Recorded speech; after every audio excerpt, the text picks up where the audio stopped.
Hi guys, Imran. Moomin. Welcome to another exciting episode of What's the 4 on 1?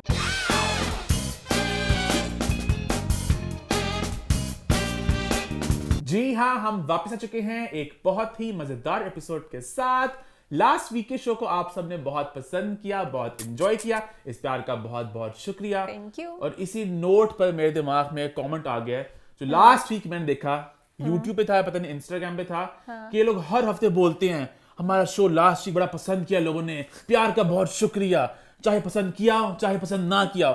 तो मेरे प्यारे भाई या बहन, हम इसके फौरन बाद फीडबैक की बात करते हैं कि लोगों ने शो में क्या चीज पसंद की, क्या चीज पसंद नहीं की। ये एक स्टाइल है, एक तकिया कलाम है कि हम स्टार्ट इसको इस नोट पे करते हैं। तो जैसे हम लोग कहते हैं हाय गाइस, जैसे हम एक्साइटमेंट दिखाते हैं, तो वो एक बन चुका हुआ है, तो एक क्यूट खैर इसी नोट में आप फीडबैक बता दें मान लास्ट वीक की, ताकि मेरे भाई के दिल में ठंड बढ़ जाए। लास्ट वीक तो कोई फीडबैक इतनी खास थी नहीं, तो आप ठंड नहीं अपने दिल में डाल सकेंगे। बस लोगों ने एंजॉय किया कि जिस तरह हमने बोला इट्स ज़ीशान, उनकी पूरी स्टोरी सुनाई। लेकिन तो मेरी कुछ थोड़ी पर्सनल फीडबैक है जो मैंने मां से भी शेयर की थी, कि मैं बात करना चाह रहा हूँ। मुझे थोड़ा बुरा लग रहा था कि लास्ट वीक जो मुमताज जी का पॉइंट था वो बड़ा एक चीकी अंदाज में, बड़ा वो एक और जोन में चला गया। हालांकि उनकी हरकतें बड़ी फनी सी थी, अजीब सी हरकतें थी। अब उन हरकतों पे बंदे मुझे किस बस तरह दुख सीरियस इस होके बात बताए। का हुआ कि हमारे मुल्क का बहुत बड़ा नाम है मुमताज जी, उनको हम लोग सेलिब्रेट नहीं कर सके। एंड सॉरी अगर किसी की दिल आजारी हुई हो, उस तरह से हमारा मतलब नहीं था। बस वो जो था हम लोग जरा हंसते हंसते बता रहे थे, क्योंकि हुआ कुछ यूं कि वो जिस तरह सारी मीडिया थी वो घर गए, सब कुछ कैप्चर हुआ, थोड़ा वो जरा ना एक रियलिटी शो लग रहा था। और वो थोड़ा फनी वे में ही था। इससे कौन मिलने जाता है अपने अब्बू को 25 सालों बाद, सारे कैमरा लेके, तो वो चीज तो बस गलत थी। बट यहाँ पे मैं ज़ीशान को ही बात करना चाहूंगा, ज़ीशान को, कि मतलब आप बाहर से आए हो, आपकी अम्मी इतनी बड़ी स्टार है, आप अपने आप को बेहतर ब्रांड कर सकते हो। करते इस चीज को कि आप आए, लोग आपके इंटरव्यू करें, चैनल पे जाएं, आप लोग ऑनर में डिनर्स वगैरह हो, आप लोग अपना को एक अजीब तरीके से प्रोजेक्ट कर रहे हो। मसला ये है ना, अब ज़ीशान कहाँ, उनके कोई कॉन्टैक्ट्स नहीं थे, वो 25 साल आए नहीं पाकिस्तान में। अब जो मुमताज जी वो अपने पुराने वो जरार साहब, वो बारी स्टूडियोज, उनको मिलती रही। अब वो नए बिलाल शर को तो मिलने से रही, तो अपने जरार के साथ जो घूम रही हैं, तो वो आप इतने ज्यादा आपके कंटेंट आ रहा है यूट्यूब पे, आप यहाँ जा रहे हो, तो वो थोड़ा कहते हैं ना, हर चीज जो दिखता है वो बिकता है। एक सारी इमेज ये होती है कि आप किस तरह अपने आप को मान दिखाते हो। हाँ, ज़ीशान ने अपने आप को बहुत सही दिखाया था। ज़ीशान पूरी वीडियो में ऐसे बस अपने पोज दे रहे थे, कभी लेफ्ट कभी राइट। उन्होंने एक लाइन नहीं बोली थी, जबकि वो अपने अब्बू को मिलने आए थे, उन्होंने अपने कोई एहसास नहीं बताया। सारे इर्द गिर्द वाले लोग बता रहे थे। मुमताज जी, पता है उस मंत्रा में चलने की जो दिखता है वो बिकता है, बिल्कुल सही बात है। बट दिखना भी एक तरह का होता है ना, कि आप किस तरह दिख रहे हो।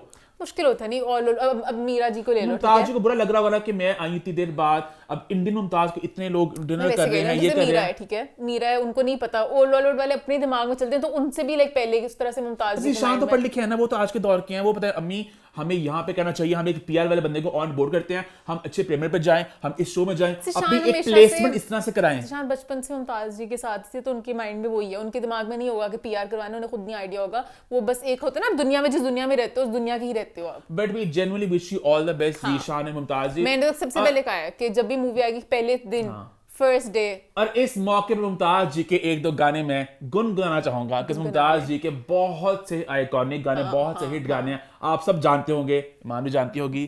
तू तुरु तुरु तारा तारा बोले ये दिल का एक तारा।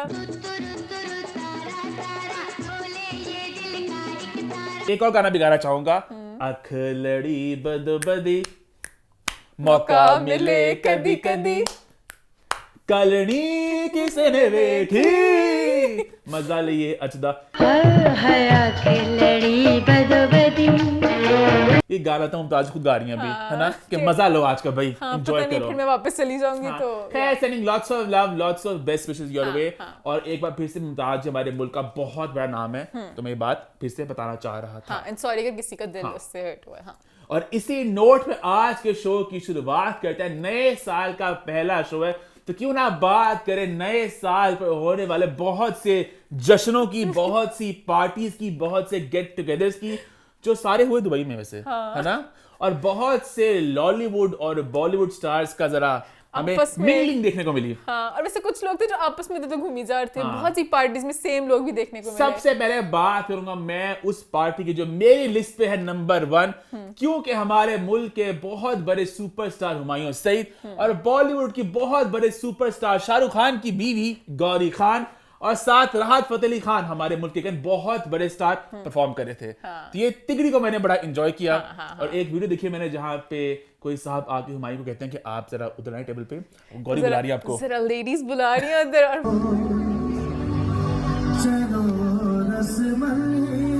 ऐसे करते करते जाते हैं। वहाँ पे गौरी बैठी होती हैं टेबल पे, साथ में हीप कपूर थी, भावना पांडे, जिनको आप सब जानते होंगे fabulous lives of Bollywood wife से। और इसके और भी बहुत से लोग थे इस पार्टी में, किरण मलिक थी, फराज बनान थे, विवेक ओबरॉय थे, बी प्राक ने भी यहाँ पे एक गेस्ट अपीयरेंस दी। बी प्राक भी बहुत इधर उधर घूम रहे थे। अच्छा, मैं अभी तक हैरान हूँ कि सब लोग ऑलमोस्ट सेम ही हैं। विवेक भी हॉल 1 में एक पार्टी चल रही है, हॉल 2 में दूसरी पार्टी चल रही है। हुमायूं भी उधर चले गए, बी प्राक उधर चले गए, विवेक ओबराय भी उधर चले गए, इधर उधर सब घूम रहे थे। लेकिन यहाँ पे जब राहत फतेह अली खान ने गाने गुनगुनाए तो आया मेरे पास तो मौका, तुम हमारे से इतने खुश होंगे कि मेरा ओएसटी है ये, है ना? सबके क्या रिएक्शन होंगे?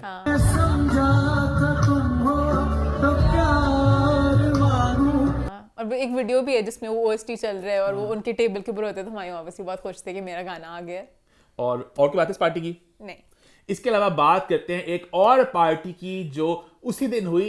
उसी दिन में क्या, आई थिंक एक दिन आगे पीछे हुई। आई थिंक आगे ये पीछे सब होगी। कुछ 30th, 31st और 1st के बीच में है। सब कुछ नए साल में आता है, ठीक है? नए साल की कैटेगरी। अब इस पार्टी में बी प्राक का कॉन्सर्ट था या कोई पार्टी थी जहां पे हमें वही लोग दिखे वैसे। यहाँ पे हुमायूं सही थे विद वाइफ समीना एंड सना, विवेक ओबराय यहाँ पर भी थे, बट यहाँ पे साथ एक एक्स्ट्रा तड़का लगा फरहान सईद और महबूब शयात का, साथ सलमान इकबाल भी थे। और यहाँ पे एक वीडियो बड़ी वायरल जा रही है जहाँ पे बी प्राक कुछ गाना गुनगुना रहे, फरहान सईद आके बात करते हैं उनसे। फरहान सईद आके उन्हें कहते हैं कि आज के दिन मैं सिर्फ आपको सुनने आया हूँ और मैं आपके साथ बिल्कुल नहीं गाऊंगा, मैं आपको सुनने आया हूँ। हम पाकिस्तान में आपको बहुत पसंद करते हैं। नहीं, आप गाए ना, चलिए आप इंसिस्ट करते हैं तो मैं गा देता हूँ। ऐसा कुछ भी नहीं। अच्छा, मैं भी हैरान थी, कुछ उन्होंने प्रॉब्लम बोला कि नहीं तो लाइन गा दे, तो फरहान ने फौरन कहा चलो मैं गा देता हूँ। फरहान ने भी फौरन तू जुती थले थले रखना, मैनू तू जुती थले रखना।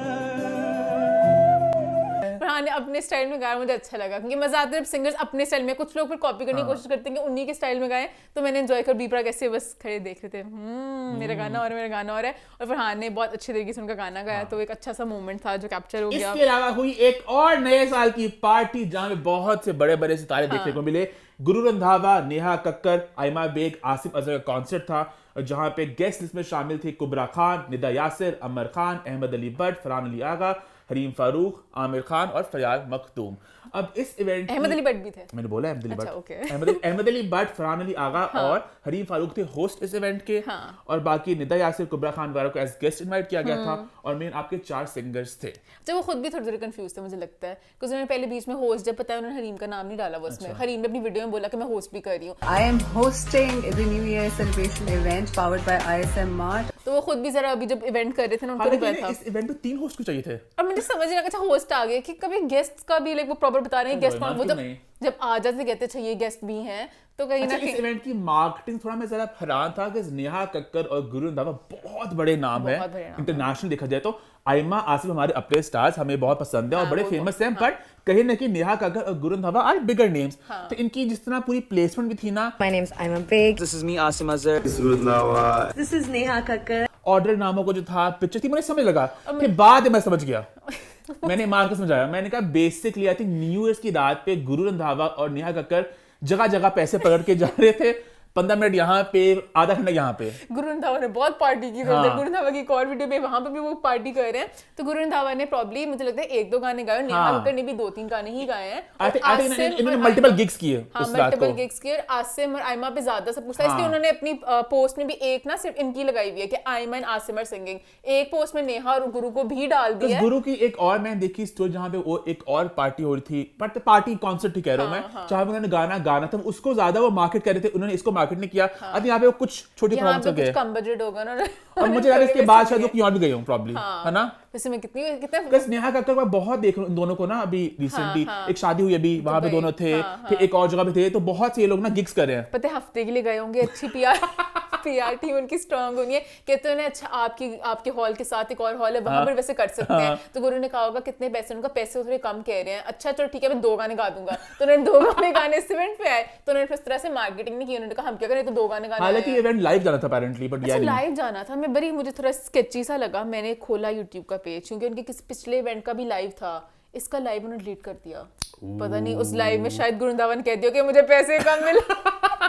गाना में सिर्फ एक ही गाऊंगा है, कुछ हुआ है क्योंकि वो लाइव ही नहीं और है। नेहा कक्कर की तस्वीरें देखी हमने, तस्वीरें नहीं तस्वीर देखी तस्वीर हमने देखी। विद आयमा बेग। हाँ वो बड़े क्यूट सी बच्चे हैं दोनों, ऐसे अपना गर्ल्स एंजॉय कर रही हैं। गुरु को मैंने देखा किसी के साथ। गुरु था तो नहीं, गुरु ने आगे हालांकि जाना पता है, था। इतने स्टार्स सब इकट्ठे दिखते हैं, कोई तस्वीरें आती हैं, कोई मौके आते हैं। जब आप मार्केटिंग ही ये करें कि आपने ये गेस्ट को बुलाया, निदा हरीम सबकी एक ग्रुप फोटो लग आसिम और जाती नेहा है। एक डुएट करते, हाँ। गुरु और आयमा करते, आसिम और गुरु करते, नेहा और आयमा करती, लाइक साकी साकी करती, उन्हें कितना मजा आता। हाँ, और साथ स्टेप्स करती नेहा। नहीं किया उन्होंने। सबसे बेस्ट मुझे नेहा का लगता है, नेहा परफॉर्म करती है तो पूरी एक डांस परफॉर्मेंस भी देती हैं, वो गाना भी गाती है, वो भी करती हैं, तो अब मजे एक का कल्चर भी होता आ है। गया ना प्रॉपर परफॉर्मेंस वाला। हाँ। अब वो सुनीति चौहान देखो ना, वो प्रॉपर अब डांस करती है। उनके आउटफिट्स देखो, अब उनके कॉस्ट्यूम्स देखो, और अपना वो जो फिट किया यहाँ पे है। एक वीडियो डालूंगा, चाहूंगा आप डाली में। हाँ।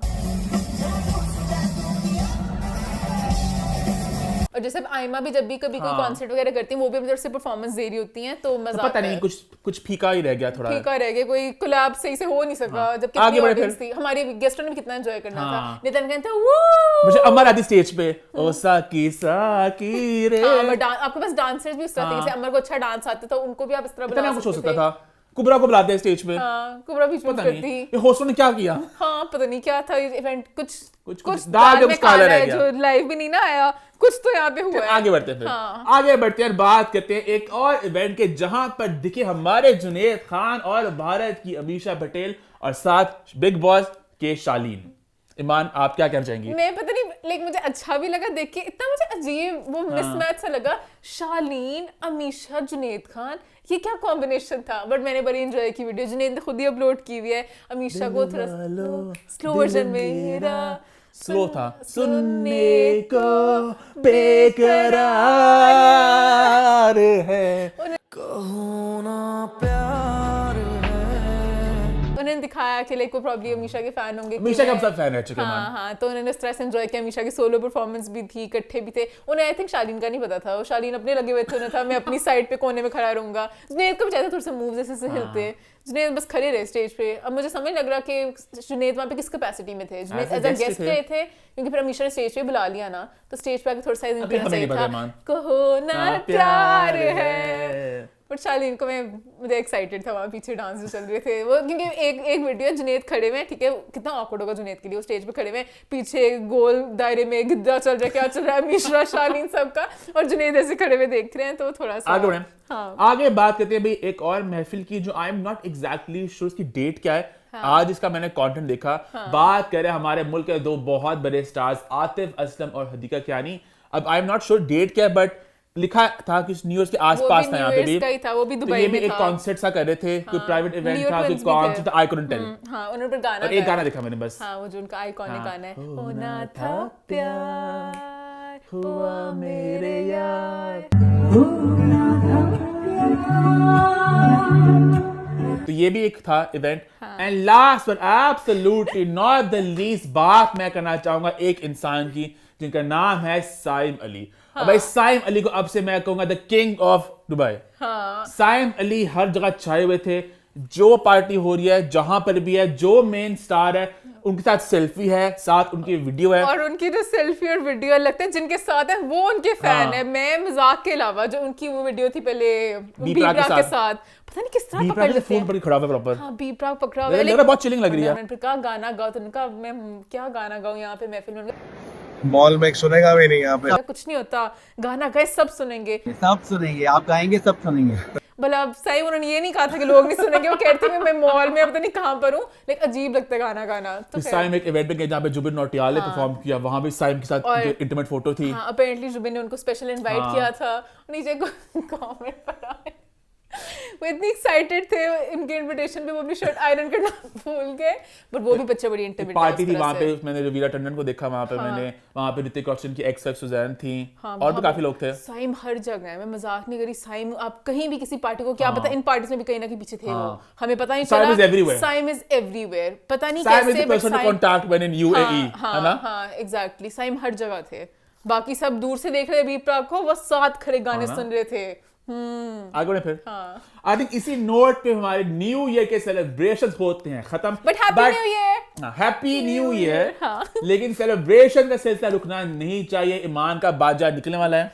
पैम पैम पैम पैम पैम पैम पैम पैम पैम पैम पैम पैम पैम। बात हम करेंगे 2 शादियों की। लास्ट वीक कुछ लोगों ने गिला किया कि आपने इन शादियों की बात क्यों नहीं की। भाई हम वेट करते कि शादियां अपने एंड तक हो जाए, हाँ, सारी कंप्लीट हो जाए, उसके बाद बात करें। तो सबसे पहले बात करते हैं भाई शादी किसकी मान? एमन सलीम की, इनके हस्बैंड का नाम कामरान मलिक। जी हाँ, बात करेंगे एमन सलीम और कामरान मलिक की शादी की। आपको पहले मैं एक छोटा सा एक प्रीव्यू दे दूं तो भाई इस शादी में कितने फंक्शन थे।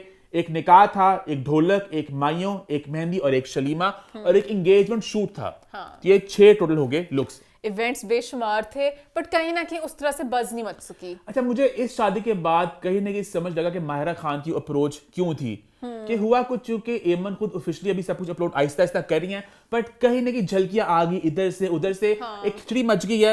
एक वो प्रॉपर ना एक, और सबको पता नहीं चल सका कितने इवेंट्स है। अब दिमाग में किसी है कि एक एक अभी हालांकि एमन के इतने बड़े बड़े ग्रैंड लुक्स है, बड़े बड़े सब इवेंट्स हैं, समहाउ वो चीज नहीं आ सकी वो इस नहीं इस तरह से आ सकी क्योंकि एमन आई थिंक अभी एंगेजमेंट पे रुक चुकी हुई है अपने इंस्टा पे। उनकी पोस्टों में भी आगे एमन के ग्लैमर नहीं इंस्टाग्राम पे उन्होंने 2 ऑफिशियली भी अनाउंसमेंट की अपनी एंगेजमेंट शूट की और अपने निकाह की, और बाकी जो 14 दिसंबर और 22 दिसंबर को हुआ है। हाँ, और बाकी अब इवेंट्स हमें एग्जैक्ट डेट्स नहीं पता बट सब ऐसे बाकी इवेंट की बिखरी बिखरी कवरेज आ चुकी है, बिखरी बिखरी कवरेज इधर उधर से आ गई है। एमन को भी चाहिए था कहती कि मैं फोन्स नहीं नो फोन्स अलाउड क्योंकि उनके साथ बुरा भी थोड़ा सा हुआ। अब जो कपड़े थे बीच में एक इवेंट पे बहुत प्यारे कपड़े थे पर कुछ जो फोन में वीडियोस आई ना उसमें अच्छे नहीं लगे, वो उनकी ग्रैंडनेस नहीं आ सकी। तो फर्क पड़ता है आपको प्रॉपर शूट से और उससे। 14 दिसंबर को जो एंगेजमेंट थी वो उन्होंने पहना गौरव गुप्ता का एक गाउन, और इसको देख के मेरे दिल में आ गई एक हसरत कि काश मैं माहिरा खान का भी गौरव गुप्ता गाउन वाला शूट देख सकूं। वो पता नहीं कब आएगा। वो आई थिंक वो रह गया मायरा कहती कि अब मैं किस तरह बताऊं कि एक मेरा वो भी था हुआ लोग तो अब आई थिंक वो रह गया। मैंने आपको लहदा ही मायरा से देखना पड़ेगा। का Gaurav Gupta looked hot, very hot. वो जो पूरा उन्होंने शूट करा है वेरी ड्रीमी, सनसेट हो रहा है पीछे, जो उनके पोजेस हैं, बीच वाइब्स, बहुत बहुत मजे का था। दिमिका क्यूट कपल हाँ, दोनों बहुत कॉम्प्लीमेंट कर रहे हैं। उसके बाद हुआ निकाह जहां पे उन्होंने पहना शेला चातुर, हाँ, वो और पिंक सा था, वो रोज गोल्ड सा था। बीच फैमिली बड़ी क्यूट सी वीडियो जो उन्होंने रोज गोल्ड था, पिंक नहीं था। मेरे मतलब कि मैं जिस तरह से था मैं जानना चाहती हूँ कौन सी फैमिली में खेली, क्योंकि वो बहुत एक ही फैमिली में खेली कपड़ों के कलर्स में। जो मैं थोड़ा सा सैड हूँ, आगे जाके मैं कहूंगी ये क्या था, वाइट बेज टाइप, क्योंकि आपके जो मेन इवेंट्स है उसमें लुक्स में थोड़ा फर्क होना चाहिए। अच्छा मैं कर रही हूँ ना, मुझे भी निकाह की तो बात करने दो। तो बहुत ही क्यूट सी वीडियो है, वहां पे भी वीडियो में वो रो रही हैं और आगे कामरान को संभाल रहे हैं और वो हंस रही हैं, मुस्कुरा रही हैं। दोस्त हैं दोनों, काफी पुराने। अच्छा ओ क्यूट, वो बड़ा अच्छा लग रहा है बॉन्ड। वो गाना भी पीछे किसने लगाया ना कि लाइक मुझे फाइनली मिल गया टाइप, तो बड़ा क्यूट सा है इस पूरी वीडियो की। उनकी फाइनली वो लाइक निकाह और है, सब कुछ हार्टफेल से सब रो रहे हैं, खुश हैं, तो बड़ी क्यूट वीडियो है वो। उसके बाद भाई ढोलक का इवेंट जहां पे एमन ने पहना साची, वेरी कलरफुल सा, वो भी बड़ा प्यारा आउटफिट था। मुझे अच्छा लगा कलर्स थोड़े आए इनकी जिंदगी में, लाइक मतलब एंगेजमेंट वाली शूट में ईमान का दुख अभी आगे आपको पता चलेगा। मेरा आगे आपको दुख पता चल जाएगा। उसके बाद आया भाई माइयों जहां पे शी सलीम स्टूडियो जो उनकी अम्मी का ब्रांड है, उसका एक येलो सा पहना था, यही माइयों वाला जो होता है माइयों वाला। और मुझे वो भी अच्छा लगा कि लाइक कामरा ने भी येलो सा, लाइट येलो सा वो पहना हुआ था कुर्ता, और बड़ा लाइक क्यूट दोनों लगते हैं साथ। तो अब बात करते हैं the big 3, the main 3 events हर शादी के, मेहंदी, बारात और वलीमा। तो कुछ लोग शहदी करते हैं जहां पे मेहंदी और बारात को इकट्ठे किया जाता है, कुछ लोग शलीमा करते हैं जो शादी यानी कि बारात और वलीमा का होता है मिक्सचर। मुझे वैसे पर्सनल शलीमा पसंद है, बिकॉज मेहंदी एक इवेंट अच्छा होता है, डांसेस होते हैं, बहुत कुछ होता है करने को। बारात पे इतना कुछ खास नहीं होता और वलीमे में तो बिल्कुल कुछ नहीं होता, तो शलीमा मेक्स मोर सेंस, क्योंकि रुखसती भी हो जाती है इस तरह वो। तो इन्होंने किया एक मेहंदी और एक किया अपना शलीमा, और यहाँ पे मान का दुख ये कि दोनों दिन थे व्हाइट, मतलब मेन 3 जो इवेंट्स थे वो व्हाइट में चले गए। वो लेकिन उनकी सेम टाइप लग रहे थे, ऑलमोस्ट सेम ही लग रही थी कि भाई आपने मेहंदी में भी व्हाइट मरमेड सा पहना और फिर शलीमा में भी आपने वो फराज बनान on her mehndi and Manish Malhotra अपने शलीमा, और वो ऑलमोस्ट उनके कट्स वगैरह हर चीज सेम थी, लेकिन she looked very pretty. But अगर आप देखो ना, मैंने एक वो पिक्चर ली थी, किसी ने कोलाज बनाया था, लग रहा है कि सेम ही कपड़े हैं, आपको नहीं पता चलेगा मतलब कि क्या लुक में फर्क है। उनका मेकअप भी वैसे है, बस उन्होंने एक में थोड़ी न्यूड सी लिप्स लगा ली, एक में थोड़ी ऑरेंज सी लगा ली है, सब कुछ सेम लग रहा है। अब वो मुझे पर्सनली लगा कि थोड़ा कपड़े डिफरेंट होने चाहिए। हालांकि जो इनका शेला चातुर वाला था या साबित सच्ची का था, वो भी मेहंदी पे कर लेती, हाँ, वो बस एक कुछ चेंज कर लेती, कलर चेंज कर लेती। फराज वाला कुछ थोड़ा डिफरेंट, फराज बनान का कर लेती अपने उस निकाह पे, ताकि उसमें वाइट हो जाता ना वो स्टार्ट में। और मेहंदी भी थोड़ा कलरफुल सा उस तरह सा कर लेती, प्यारी बहुत लग रही थी, पर वो थोड़ा जाके डिफरेंस आ जाता दोनों की चीजों में। खैर मेहंदी के डांसेस की बात करना चाहोगी? मेहंदी पे आरडीबी का वो भी था, हाँ सॉरी आरडीबी भी थे वहां पे जिन्होंने परफॉर्म किया, और गेस्ट में कुछ सेलिब्रिटीज देखे मैंने, किंजा थी वहां पे, किंजा हाशमी थी, सारा सलोरन स्पा थी वहां पे, वहां पे सिद्रा न्याजी थी, खाबर आबिदी थे, हाँ शहजाद शेख थे, अब्दुल्ला कादवानी थे, जवेरिया थी। मैंने देखी नोट, ओ हाँ जवेरिया की देखी मैंने वीडियो, डांस कर रही थी। हाँ तो मैंने देखा लाइक पीछे और भी प्रॉब्लम शायद लोग होंगे अभी तक, उनकी कवरेज प्रॉपर नहीं आई तो नहीं पता। डांसेस की मैं बात करूंगी, पहले एमन की बात करेंगे जो एमन सोलो डांस किया, आफरी आफरी, बहुत क्यूट वीडियो थी। लाइक जब भी कभी कोई ब्राइड स्टार सोलो डांस कर रही थी बड़ा मुझे अच्छा लगता है। गाना मुझे पर्सनली लगा कि ये स्लो है कि तेज है, वो लाइक उन्होंने इस तरह का फ्यूजन बना लिया, Afreen Afreen is a slow song, तो वो थोड़ा सा बीच में गाने डांस करते हैं, लगता है क्या करी मेरी बहन, बट वो मुझे फिर भी अच्छा लगा क्योंकि वो दिल से जब आप करो ना डांस और आपका शादी है, आप स्माइल कर रहे हो, आप खुश हो, तो बहुत क्यूट लगता है। वो भी तो था, छोड़ी बड़ी ड्रामा क्वीन है। उन्होंने अपने फ्रेंड्स के साथ पूरा डांस वगैरह किया, वो भी बड़ा क्यूट सा डांस था। आंटी ने भी डांस किया, उनकी अम्मी ने भी डांस किया, बोलना हल्के हल्के पे, तो बहुत ही क्यूट सी वीडियोस थी।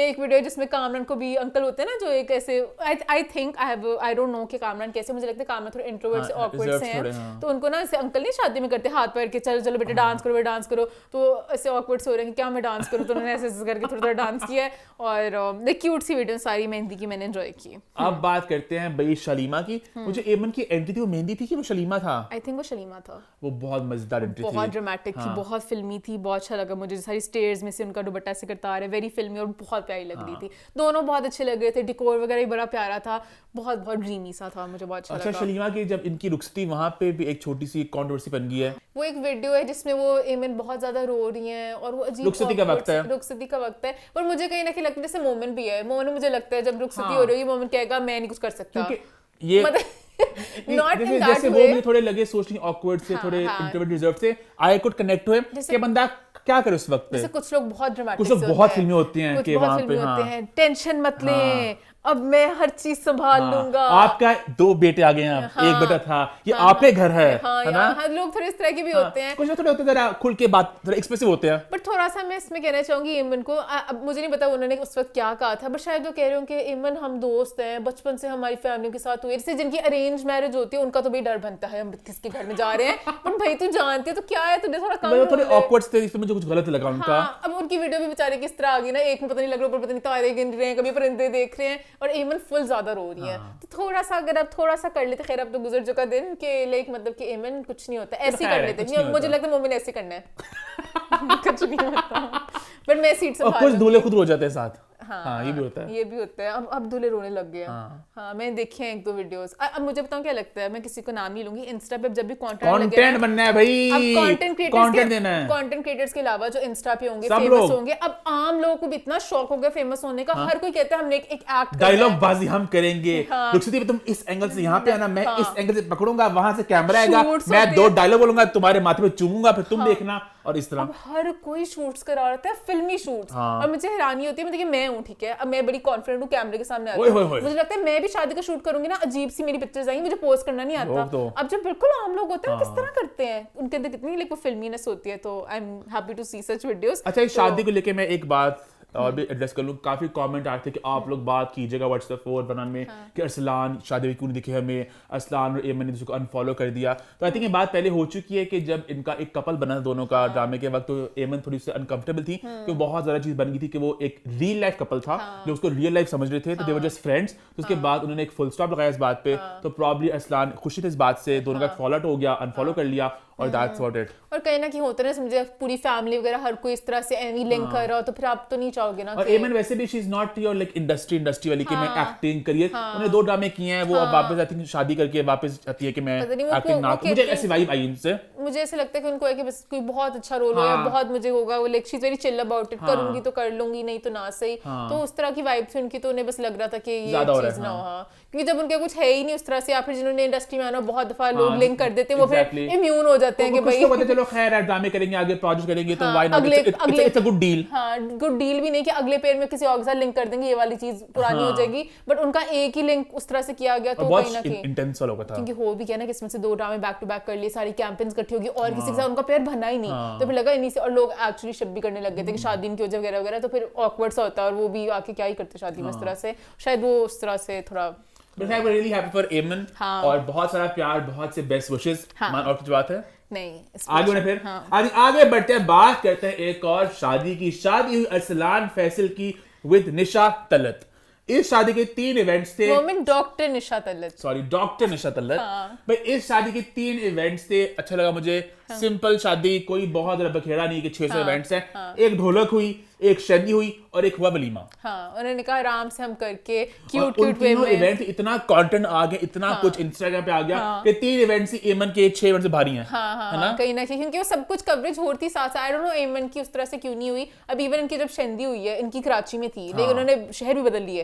कराची में उन्होंने शेंदी की और उनका जो वलीमा था वो लाहौर में था। और फिर भी अच्छा, एमन की शादी पे ना मैंने कवरेज बस हुई है, जो कुछ लोग वहां पे गए हुए थे और कुछ वहां पे मैंने ब्लॉगर्स बार देखे, जैसे इरफानिस्तान मौजूद थे वहां पे, तो वहां से कवरेज आई है। यहाँ पे तो प्रॉपर फोटोग्राफर्स थे ना, पेजेस थे जिन्हें प्रॉपर लाइव कवरेज हो रही थी। लाइव कवरेज हो रही थी, बहुत सी वीडियोस आ रही थी, एक मोमेंट की जो वीडियोस होती हैं। पहले बात करते हैं ढोलक की मान, तो ढोलक पे आप क्या कहना चाहेंगी? बहुत क्यूट थी, सारी उनकी फैमिली की पिक्चर्स, इंटीमेट सा इवेंट था, है ना? मुझे अच्छा लगा सबकी ग्रुप। आज आगे बढ़ते हैं, बात करते हैं मेन इवेंट की, जो थी भाई शेदी, जहां पे लाहौर की ये पूरी टोली पहुंची कराची, और कराची बहुत सी उनकी मस्ती, और बहुत से सेलिब्रिटीज थे यहाँ पे। मैं कुछ लोगों के नाम ले लूं, हुमायूं सईद थे, दानिश तैमूर, आयजा खान, फैसल कुरैशी, हिरा, मानी, निदा यासिर, जानूर अब्बास, अस्मा आपा, असद सिद्दीकी, शिरोज सब्जवारी, सदफ कबल, जावेद शेख, फिरोज सब्जवारी, फैसल कुरैशी, अब्दुल्ला कादवानी, नदीम बेग, इरफान मलिक थे, सादिया इमाम थी, और भी काफी लोग थे। मुझे ये लोग दिखे, मुझे अच्छा लगा कि लाइक जैसे इवेंट था वहाँ पे बाकी सारे फ्रेंडली के भी लोग आए। जैसे एमन की वहाँ पे शादी भी ज्यादा लोग नहीं थे, तो ये मुझे अच्छा लगा कि चलो सब सबा फैसल अपनी तरफ से एक छोटी सी कम्युनिटी, अच्छा लग रहा था और मुझे। बहुत से मजेदार डांस देखने को मिले। पहले मैं बात करना चाहूंगा सबा फैसल जी के डांस के बारे में, जो बड़ा मजे था। साडे नीवेरे विच चंद माहीदा, क्यूट सा था वो, क्यूट सा था, मुझे बहुत अच्छा लगा। फिर सादिया फैसल डांस किया, नारे नारे। सलमान फैसल का सोलो डांस था, जन्नत सजाई मैंने तेरे लिए। अच्छा, एक और डांस था जो मैंने देखा, मुझे वो मिल रहा है इंस्टाग्राम पे, कि जहाँ पे दूल्हे के भाई और दोस्त एक डांस कर रहे हैं उस गाने पे, वो है ना जो बॉबी देओल का गाना है, एनिमल का। अबरार की एंट्री, ग्लास रख के एक ग्लास में था, ऐसे मस्ती कर रहे थे, और मस्ती करते करते ऐसे आते हैं दूल्हे के पास, फिर दूल्हे को उठाते हैं। तो मुझे वीडियो मिल रही वो, पता नहीं शायद, बट देखी मैंने उसको इंस्टाग्राम पे, अच्छा, बड़ी मजेदार थी वो भी। बड़ी मजे की लगी। सारे फैमिली फ्रेंड्स मिलके डांस वगैरह कर रहे थे, बहुत क्यूट सा था, मैंने एंजॉय किया। उसके बाद एक वो वीडियो भी थी उनकी रुखसती की, ये करना चाहिए था कामरान आपको। आपने परेशान नहीं होना, बहुत खुश रखूंगा निशा को, I promise you all, please.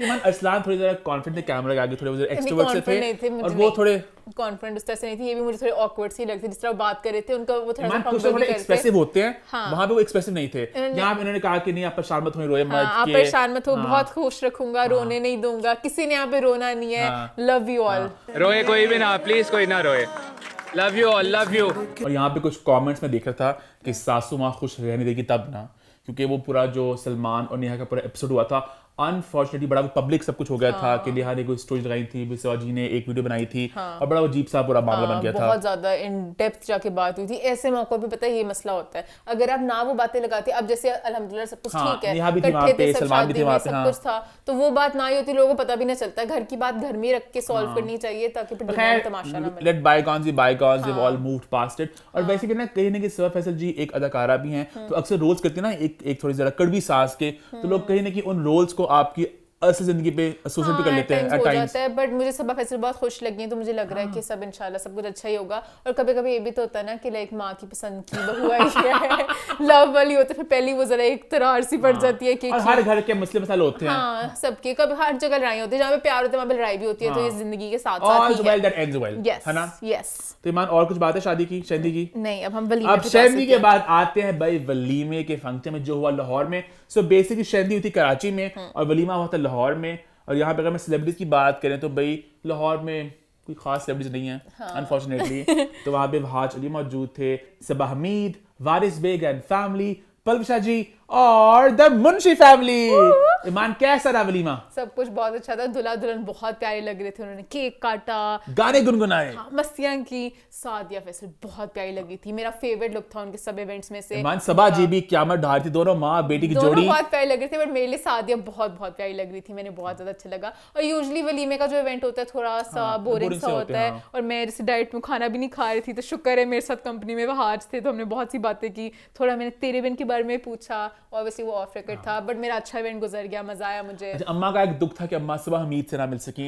हम लोग अभी इवेंट में एंटर हो रहे थे तो हमें वो दिखी, तो मुझे लगा शायद वो गाड़ी पार्क करके अंदर आ रही है, तो बड़ा रश था वहां पे, तो वो जा रही थी। अम्मा ने कहा सुबह हमीद, और दोनों ने स्माइल पास की एक दूसरे को, बट ये मुलाकात अधूरी रह गई, मिल सकी वो, मिल नहीं सके। अच्छा, काफी लोगों ने कमेंट किया था कि पलवशा जी से आपकी मुलाकात थी, वो भी पंजाबी कंटेंट बड़े मजे का बनाती है, तो बिल्कुल उनसे मुलाकात हुई, बड़ी स्वीट सी है वो भी। तो अच्छा कौन से मिलके, है ना? अच्छा लगा मिलके, सब कुछ अच्छा हो गया, इवेंट अच्छा था, इंटीमेट सा था, अच्छी होगी शादी। और इसी नोट पे शादियों की बात होती है खत्म, क्योंकि बात हो रही थी सेलिब्रेशंस की, और वहाज का हल्का सा तड़का लग चुका है इस पॉइंट में, तो क्यों ना बात करें भाई उस ड्रामे को लेके जिसने इस साल कामयाबी के रिकॉर्ड बनाए।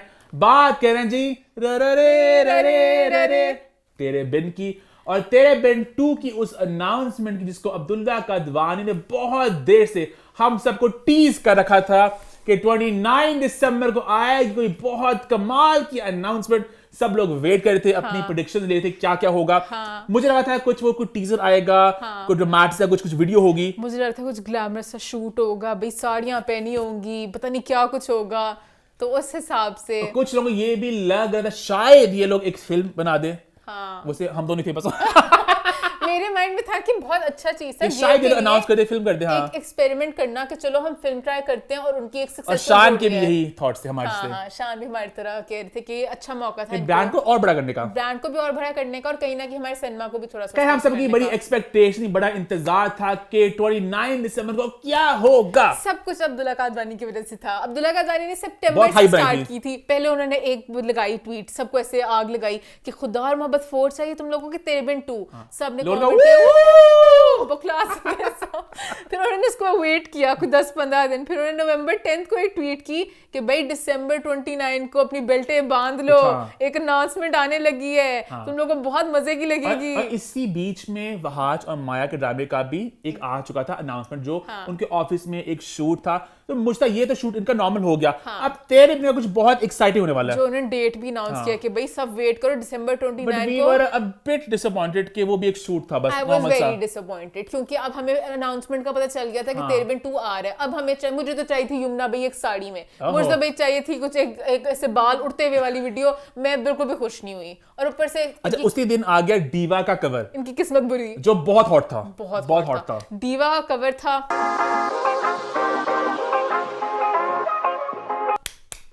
अच्छा उसी को कर लेते कोलैबोरेशन अनाउंसमेंट, यही कर लेते। यमुना इतनी हॉट लग रही है, यमुना इतनी हॉट लग रही है, उनका जो पूरा वो वेट लुक से बालों का, मुझे पूरा उनका आउटफिट वगैरह हर चीज, दोनों ये केमिस्ट्री दिख रही है आपको, और बहुत से उसमें बीटीएस फोटोज भी आ रही हैं। एक वीडियो है जिसमें वैसे एक दूसरे को देखते हैं, मेरे माइंड में था बताऊं क्या होता है, दोनों एक दूसरे को देखते, पीछे से आते अब्दुल्ला कादवानी और असद कुरैशी कहते तेरे बिन 2 का एक बोर्ड लगा देते, क्योंकि अब आपने करना तो शूट ही था, तो फिर आपको वैसे भी डीवा के साथ कर लेते। ऐसे कहता आइडिया होना कुछ यूं चाहिए, जिस तरह अब बेबी बाजी का जो आ रहा है सीजन 2, उसका उन्होंने प्रॉपर एक प्रोमो शूट किया है। अब उनको तो खैर पता है कहानी उन्हें कहाँ लेके जानी है, और आपको इतना आइडिया नहीं था कहानी कहाँ जानी। आप चलो ये कर लेते कि मुर्सिम को आपने बड़ा प्यार दिया, यमुना आती, मीरा भी आप सबकी खट्टी मीठी सी रही, और बुशरा सारी आती, माँ बेगम आती, लेकिन बातें अभी अधूरी हैं। होगा तेरे बिन सीजन 2 में कुछ इस तरह का था, कुछ वो ड्रामेटिक, कुछ लगता है कि वो कितने बड़े लेवल पे प्रोजेक्ट किया, वो कितना भरा था, वो तेरे बिन था। This was okay as an announcement, अगर ये आ जाती महीना पहले, अगर ये उसी वक्त आ जाती, जब सब लोग वेट करते क्या है कि नहीं, ये जो पूरा एक 2 महीने से बहुत ज्यादा उम्मीदें, मैं तो बहुत वेट करती, मैंने लिटरली अपना वो लगाया हुआ था कब आएगी ये डेट। मैंने भी पता है 28 में, अम्मा कल 29 है, कल क्या होना है, मैं कहा पता है तेरे बिन का कुछ आना है, कुछ शूट आएगा, मजा आएगा, और सब लोग वो वेट कर रहे थे। और अभी उन्होंने बताया भी नहीं कि तेरे बिन 2 कब आना है, उन्होंने कमिंग सून, भला यही बता दिया कि थोड़ा लोग एक्साइटेड हो बहुत ज्यादा आपने बहुत ज्यादा उम्मीदें करके।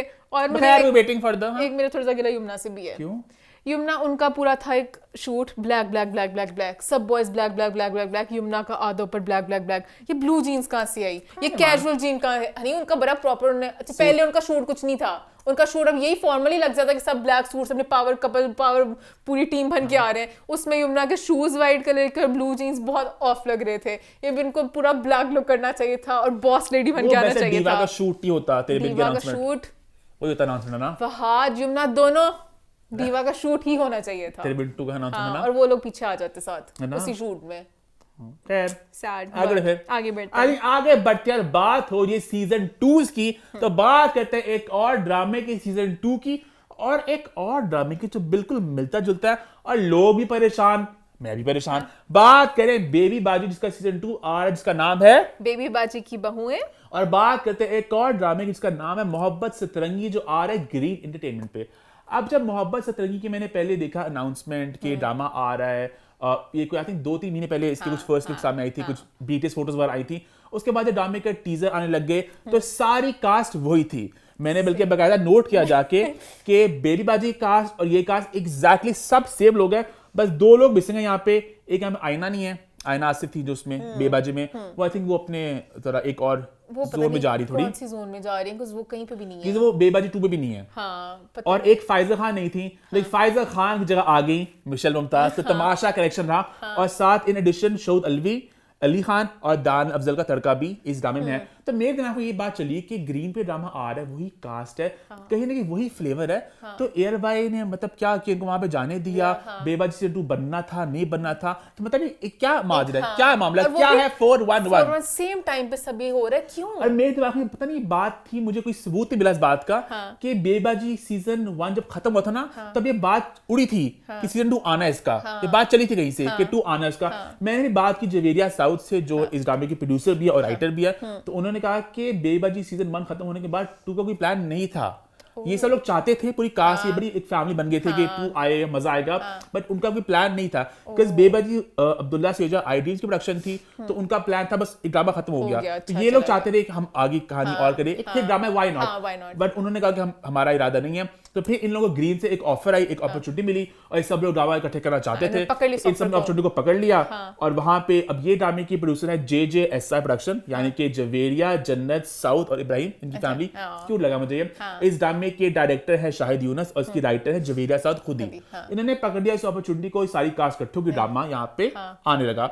अब मजे की बात यह कि जब इस ड्रामे की टीजर सामने आए और एक एक्साइटमेंट आई, तो एयर को प्राउड लगा कि हम तो एक थोड़ा सा साथ उन्होंने कहा हम भी आ रहे हैं भाई बेबी बाजी सीजन 2 को लेके। लेकिन मुझे अच्छी बात ये लगी कि इन सब के बीच कुछ भी there is no bad blood, तो सब ने कहा व्हाई नॉट, सबने शूट किया प्रोमोस का। और साथ ही गलत ये हुआ, गलत हुआ ग्रीन के साथ हुआ, गलत हुआ इस ड्रामे के साथ कि जिस दिन इनका ट्रेलर आया उसी दिन बेबी बाजी 2 की भी आ गई अनाउंसमेंट। बट अल्लाह पाक देख रहे हैं, अल्लाह पाक ने कहा बेबाजी 2 का फेम भी उधर चला जाएगा।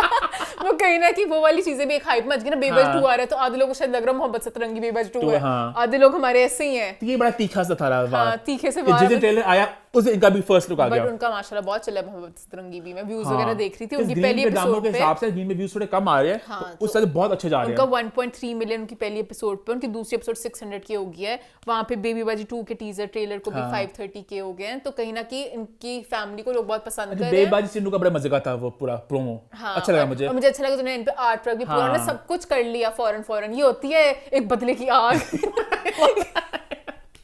बेबी बाजी डे 1 से आई हैव टू से कि वो डे 1 से बड़ा प्लान प्रोजेक्ट था। उनका आर्ट वर्क, उनका जो गाना था, मुझे डे 1 से बड़ा पसंद आया था। ये बड़ा कूल लगा था मुझे, बहुत कूल था। जो भी सब कुछ आइडिया से बहुत अच्छा किया था, और ये भी उन्होंने फटाफट वो पूरा बनाया। बेबी बाजी की बहू है, तो बहुत मजे का लगा। मैंने and the best thing is कि सब लोग खुश हैं। तो ये नहीं हम नहीं करेंगे, हम नहीं आएंगे। उन्होंने वहां प्रमोशन किया। मेरी बहन आयना नहीं है इसमें, आयना पता नहीं कौन से आयना का माहिर करके अब तो मैं सिर्फ करूंगी लीड रोल्स। अब मैं नहीं आती ये 4 कहानियों के बीच में एक कहानी मेरी भी होगी। बट आयना मेरी बहन अभी तो छोटी है, अभी तुम्हें उस तरह के रोल्स नहीं मिल सकते हैं। अभी आपको इस तरह फैमिली वाली चीजों में आना पड़ेगा जब आप बड़ी हो जाओगी। मायरी का बाजी सीजन 2, मुझे सवाल है मायरी सीजन 2, आई थिंक जमाना है सीजन 2 का मान। हाँ and why not, but why not, but खैर इस तरह आई होप कि प्रोजेक्ट्स आते रहे, सीजन 2 आते रहे और हाँ। हिट प्रोजेक्ट्स को और उनकी फैमिली। और यहाँ पे एक बात मैं ऐड करता चलूं कि जो ड्रामा है मोहब्बत सतरंगी, इसकी कहानी बेवजह से बिल्कुल मुख्तलिफ है। मतलब एट इट्स कोर फैमिली की कहानी है दोनों की, बट ये बिल्कुल एक और कहानी, वो एक और कहानी थी। हाँ but pairs I think same ही हाँ, है, पेयर भी उन्होंने सेम ही है, same बनाया कास्ट सेम है, और अक्सर इस तरह इंडिया में भी होता है कि एक ड्रामा का हिट होता है वो जोड़ियां सेम रहती हैं। हाँ अच्छी ना? बात है, मुझे मजे का लगा कि मजे अगर मैं concept देखती हूँ कि कोई ड्रामा वो सेम जोड़ी कहीं और है तो मैं तो खुश होंगी। और मैं यहाँ पे एक बात ऐड कर चाहूंगा, जवेरिया साउथ जो है, इन्होंने बहुत साल पहले ड्रामा किया था ये जिंदगी है, तो याद होगा, तो बहुत छोटी थी तब थी, तो ड्रामा इतना हिट रहा था, वो इतनी बड़ी सेंसेशन ड्रामा बना था वो। उस जमाने की बात है, इंडिया के ड्रामे बहुत हमारे पाकिस्तान में कब्जा किए हुए थे, तो उस जमाने में ड्रामे ने आके एक रेटिंग्स और टीआरपी का बहुत ज्यादा, इसकी बहुत सी एपिसोड चली थी। तो मैं कहता हूँ कि जवेरिया साउथ ये नोज के क्या क्लिक लोग करेगा, क्या पसंद करते हैं, तो ये ड्रामा भी कहीं ना कहीं बहुत क्लिक किया। हालांकि इसमें जवेरिया खुद इन्वॉल्व नहीं है एज अ राइटर थी बेबाजी में, बट कहीं ना कहीं ऐसा लगता है, मुझे पता नहीं कि उनका एक इनपुट रह चुका है इसमें, होगा कहीं क्योंकि अब इस ड्रामे में पूरा इनपुट उनका है कि वो राइटर है ड्रामे की। हाँ और मुझे लेको अच्छा लगा कि बड़ा मुश्किल होता है इतने ज्यादा लोगों को लेकर चलना, पर वो अच्छी बात है कि मजे के ड्रामे बन जाते हैं। आगे बढ़े फिर। Yes. आई थिंक इसी के साथ हम ड्रामों के पार्ट 2 की बात कर रहे थे, आगे बढ़ते हैं और बात करते हैं अब एक फिल्म की। जी हाँ, बात करेंगे फिल्म जिसका नाम है वखरी, जो आ रही है फ्राइडे को सिनेमा घरों में, और ईमान बड़ी अपसेट है कि इसको इतना ज्यादा शो टाइम्स नहीं मिले। बहुत ही अंडरवेलमिंग रिस्पांस दिया सन्ने वालों ने, पता नहीं हमारी बातें सुन सुन के उन्होंने कहा पाकिस्तानी फिल्में है ही नहीं, इस लायक हम उनको शो दें। वो मुझे बड़ा साल लगा, हमारी एक नई मूवी रिलीज हो रही है। वखरी वैसे भी वो एक पैरेलल सिनेमा की फिल्म है कहीं ना कहीं, पर तो वखरी फेस्टिवल पे हम लोग इंग्लिश मूवीज लगाते हैं, वखरी उसी जोन में है। हाँ। तो वखरी की भी शायद कोई आधे लोगों को पता ही नहीं है। सिनेमा वालों ने सोचा ना कि फेस्टिवल फिल्म है तो बोरिंग सी, हालांकि इसमें काफी उस तरह की है, काफी सॉसी फिल्म है, गानशानी भी इसमें मुझे है। गाने इसके बड़े मजे के, इनके गानों की जो बीट है, क्यों भागी हुई मैं, क्यों भागी नहीं मैं, अकेली थी कलम ने भीड़ दिया मेरे माशरे के सिस्टम को फिर छील दिया। बहुत मजे के। और ऊपर से एक वीडियो भी फरियाद महमूद की बीटीएस टाइप वाली, तो बहुत वो इस पे प्रॉब्ली कोई एक होगा अंदर गाना, फिल्म में भी डांस टाइप वाला वो परफॉर्म करते हुए, मजे की तो इसकी मजे की vibe, लग हाँ। रही है। अब मैं स्टोरी जानना चाहूंगी, होप कुछ उस तरह का ना हो जो मुझे डर लग रहा है। मुझे पूरी वाइब है, ये फेस्टिवल मूवी है, जो इसलिए उन्हें परवाह भी नहीं है। 2 अंडरवेलमिंग रिस्पांस, हाँ हम तो फेस्टिवल पे जा रहे हैं, हाँ। और इस तरह लेट्स वेट एंड वॉच की फिल्म कैसी थी, फ्राइडे की फिल्म लग रही है, हम देखेंगे भाई, मैं तो फौरन देखूंगी। और इसी नोट पे हमारा शो क्योंकि मुझे होता इसका डर भी है कि खत्म हो सकती है, इसको बैन लग सकता है, सैटरडे को हाइप मचाने के लिए संडे को फिर शायद लग जाए, बट ये मुझे वाइब आ रही है, इसलिए मैं पहले इसी देखूंगी। नोट पे हमारा शो होता है खत्म, but not without big boss का बिग रिव्यू। जी हाँ, स्टार्ट करते हैं बिग बॉस का बिग रिव्यू, और आज बहुत देर बाद वही ओजी फीलिंग आ रही है, अभी अभी फ्रेश आज के एपिसोड देखकर आए हैं। बहुत सी बातें, बहुत से जज्बात हैं, लोडेड एपिसोड है भाई। मैंने नोट किया इस लड़के को तभी आती है फीलिंग्स जब कोई मारझार होती है, जरा चपेड़े शपेड़े पड़ती हैं, मजा आ गया, धक्का पड़ा। टीआरपी भी बिग बॉस की तभी आती तो लड़ाइयां होती है मान। हाँ लड़ाइयों का मजा आता है, वर्बल लड़ाइयों का भी मजा आ जाता है। मोमिन आप तो मुझे खैर, बहुत सी बातें हैं, कुछ ज्यादा ही मुद्दे हैं मेरे पास। इसके पास तो तौबा। बिग बॉस की मैं बिग बॉस बहुत क्लोजली फॉलो कर रहा हूँ पिछले कुछ 1-2 हफ्तों से, पता नहीं क्यों। मेरे को लगता है कोई भिनक पड़ गई थी कि एक चपेड़ा के आने वाली है, तो मोमिन एक्साइटेड हो गया। खैर, टाइम जायद किए बगैर स्टार्ट करते हैं, और मंडे, ट्यूसडे, वेडनेसडे की आज बात करेंगे। स्टार्ट करते हैं मंडे के दिन से, जो कहीं ना कहीं पूरा दिन डेडिकेटेड था बाबू भैया को लेके, उन्होंने उस दिन निकलना था। तो सुबह से बाबू भैया के खिलाफ बातें स्टार्ट हो चुकी थी। कि बाबू पूरा घर कहता है बाबू भैया को हमने हाँ, गोली मारनी है। गोली मारनी। पहले नहीं पता बाबू भैया के खिलाफ इतने थे, मैं एंजॉय किया। मैंने कहा फाइनली कोई एक प्रॉपर लड़ाई हो रही है कि वो विक्की की भी बेइज्जती करेंगे, वो मुनव्वर की भी बेइज्जती करेगा, सबकी बेइज्जतियां होंगी। स्टार्ट हुआ, विक्की ने कहा बाबू भैया को जाके अपने फैंस को मुझे वोट दे, वहां मुनव्वर आ गया चादर लेके कि उठने का वक्त हो गया। अच्छा, फिनाले आ गया। हाँ, उसका सोने दो, बस मेरे फॉलोअर्स हैं, मुझे वोट करते रहते हैं, कर कुछ भी नहीं। अनुराग पहले विक्की ने बड़े काम लिया के बोला कि अनुराग तेरा तो सबसे गंदा था इस पूरे शो में, तूने तो कुछ भी नहीं किया, और सब हंसी जाए। और अनुराग तेरा फील भी करता, पर अनुराग अपने तशन में था कि भाई मेरे फॉलोअर्स बहुत ज्यादा हैं, जो मर्जी बोली जाओ। और सबने कहा कि ये बंदा घमंडी है, ये इससे फॉलोअर्स का बहुत अपने गरूर है, ये है वो, और सबने बहुत ज्यादा अनुराग के खिलाफ तांडव हुआ। वहां पे अंकिता सुशांत की बातें कुछ करी थी, अंकिता सुशांत से नहीं निकल पाई, है ना? कहीं ना कहीं वो बहुत ज्यादा उसमें थे, और मुझे अच्छा लगा सब बता रहे थे उनको कि वो बहुत इंटेलिजेंट थे और वो बहुत कुछ कर सकते, अगर वो अभी होते तो पता नहीं क्या कुछ कर लेते। और उस तरह से उसी नोट पे आयशा की घर में होगी वापसी। आयशा वापस आ गई, और मैं खुश हुआ कि शुक्र है आयशा ने मुन्ना को ना हाथ मिलाया, ना मिलने की कोशिश की। आपकी थोड़ी देर की खुशी बस थी खुशी वो में। मेरी बस। हाँ, थोड़ी देर की खुशी थी। आयशा इतनी की बगैरत लड़की है, उसको कोई परवाह नहीं किसी चीज की, वो कुछ नहीं करती। विकी ने कमेंट किया, विकी ने कहा आयशा तो और सुंदर होके आ गई है, 5 kg कम 5 करके। किलो गिरा कर आई है 2 दिन में। अंदर होके लौटी भाई, 5 किलो वजन कम करके लौटी है लड़की। और इतनी प्यारी होगी, इतनी प्यारी होगी। अंकिता पता नहीं थी कि नहीं इस वक्त, अंकिता ने इसको बताना था। हाँ। क्योंकि आयशा वैसे बहुत प्यारी है, आयशा एक्चुअली प्यारी अच्छा, वहां पे ना बाबू भैया और मनारा बात कर रहे थे कि अब ये वापस पड़ेगी मुनव्वर के चक्कर में कि नहीं पड़ेगी। तो अनुराग ने कहा अब नहीं पड़ेगी, जो मेरा भी सोच थी। पर मनारा का नहीं यार, तू नहीं जानता, ये फिर से पड़ जाएगी और आगे वही आगे वो पड़ गई चक्कर में पड़ गई उसके। उसके चक्कर में। कुछ भी नहीं, मैं बाहर जाके सब कुछ करूंगी, यहाँ पे कुछ नहीं करना चाहती। मैं चाहती हूँ आप जीतो भी, मैं चाहती हूँ आप ये भी करो। लेकिन मैं शुक्र आयशा ने एटलीस्ट वो बातें बोली कि सबसे बड़ा झूठा है, हलाल वाली बात का इसने मजाक बनाया। अच्छा, अभी इस पॉइंट तक हम ऑर्डर में चले, अभी इस पॉइंट तक आयशा अपने तशन में ही थी कि ये झूठा है, ये मक्कार है, सारी बातें दूसरों को जाके कह रही थी। मुनव्वर के सामने एक लफ्ज नहीं बोली है लड़की। ये आदम को बेच के खा दे, इतना चालाक है। हाँ, I agree। छुप छुप के कमरों में कह रही थी। अब अगर उसको छुप के कहने पे कहती, उसके मुंह पे कहती, हमें नहीं पता मुनव्वर बेच के खा सकता है वो सियाना। बाबू भैया ने जाके बताया फिर आयशा को, आयशा जब तू बाहर निकली ये स्माइल कर वहां पे। फिर अंकिता ने बोला बाबू गलत ना जा तू। बाबू सही कह रहा था, मैं बाबू के साथ हूँ। मुनव्वर बहुत खुश था आयशा के जाने के बाद। मुनव्वर आगे खुश था, बदल गए हैं दिन, बदल गए जज्बात। बाद में बच्चों से आयशा आ गई। मुनव्वर था सलमान भाई ने मेरी इमेज कर दी साफ और इस गंद को घर से बाहर निकाल दिया। बदल गए हैं दिन। और उसको पता नहीं था कि तकदीर दूसरी हंस रही है, आयशा की वापसी होनी है। और वहां पे बेचारा रेडिट सही कह रहा था, बट सब उसके खिलाफ हो अंकिता गए। ने कहा इसको ट्रस्ट मत कर, डोंट ट्रस्ट हिम, ये अपने रिश्तों के लिए कर रहा है, इसको ट्रस्ट मत कर तू आयशा। प्लीज किसी की बातों में आना मत।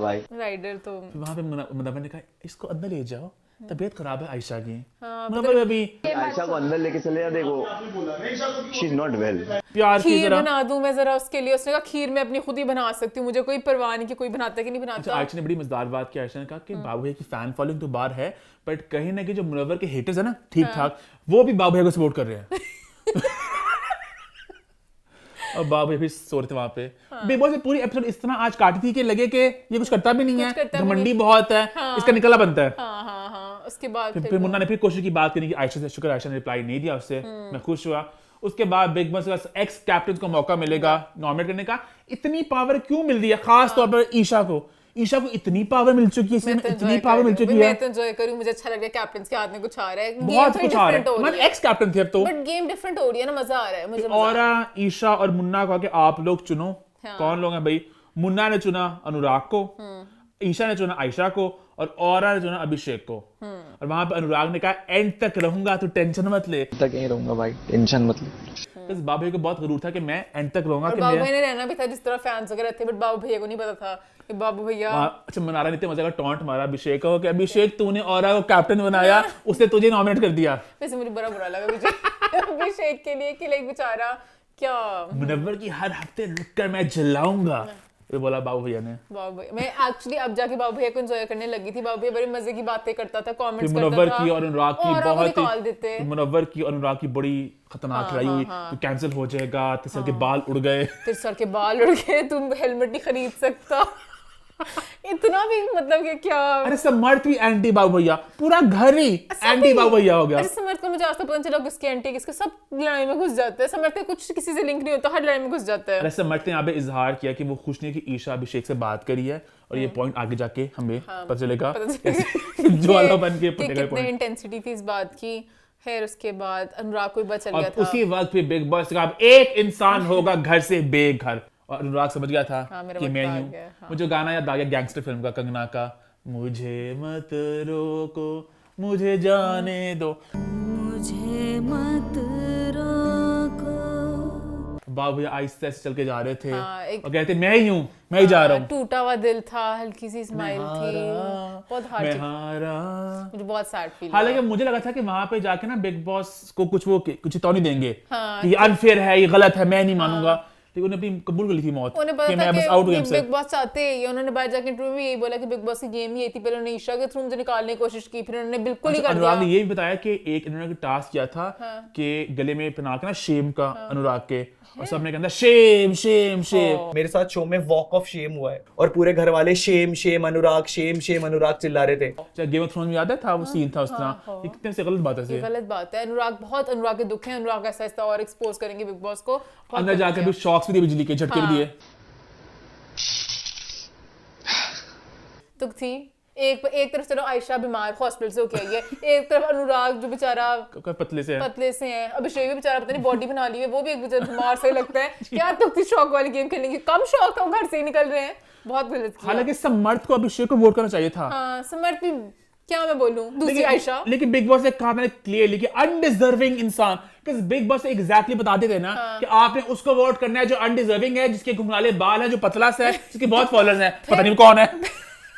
फिर आगे मेरी बहन चीती ईशा ने तब भी कहा था बिग बॉस तो मैं तो अपनी मर्जी से करना चाहती हूँ, और उसने कर लिया था। अभी भी यही होना चाहिए था कि अभिषेक को निकाल। हालांकि बिग बॉस ने पहले भी कोशिश की थी ईशा के टाइम पे, मतलब ईशा ने गेम बिग बॉस की पलटा दी। बट मेरे ख्याल से बिग बॉस अब एक मैसेज देना चाहते हैं कि लास्ट में MC स्टैन जीत गया तो सब कहते हैं वो कैसे जीता, कि अब इस तरह जो यूट्यूब वाले होंगे खुद ही निकाल दूंगा। जब बाबू ने मजे की बात बोली, अच्छा ऑरा है डिजर्विंग, सही तो ऑरा क्यों है, ऑरा था ही ना इस गेम में, वैसे बात की और उनको डाल देते।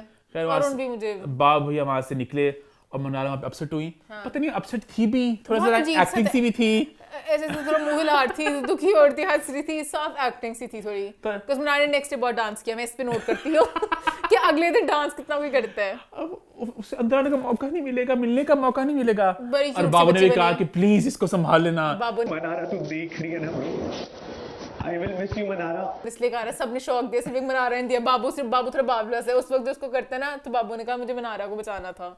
बट खैर उसके बाद फिर आयशा ने बोला वहां पे कि मुझे मेरा जवाब मिल गया कि he doesn't want me. Munawar की बात करी थी कि सलमान खान ने जब पूछा, इसने कह दिया कि मुझे नाज़िला चाहिए, तो मतलब ऑल टॉक्स करती कुछ नहीं लड़की, ऑल टॉक्स वो एक तरह हाँ, से मैं फेम के लिए आई हूँ, मैं फेम के लिए आई हूँ, तुम सब भी तो फेम के लिए आए हो। सबसे ज्यादा मुश्किल होता कि मुनव्वर जो इतना फेमस इंसान है, मैं उसके हेटर सारे ले लेती। बात सीधी इसके से। लेकिन अच्छा वहां पे ईशा की बड़ी 100 टके की बात थी कि मुन्ना ने बिग बॉस में किया क्या है, कौन सा एक तगड़ा स्टैंड ना आपने मुनव्वर का देखा आज तक। उसका बस एक नाम है मुनव्वर फारूकी, बिकॉज वो लॉकअप जीत कर यहाँ तक आ गया, एक शो जीत के आया। क्या ऐसी गेम है, आयशा नाती क्या गेम थी, क्या एक्स फैक्टर है, आई क्वाइट अग्री। अच्छा वहां पे अभिषेक ने ड्यूटीज करने से थोड़ा मना किया, तो औरा थोड़े अपसेट हुए। औरा के किसकी रूह आई थी मेरे बहुत एंजॉय किया वैसे। औरा ने पहले आके अभिषेक को कहा ड्यूटी करने का, वो नहीं माना।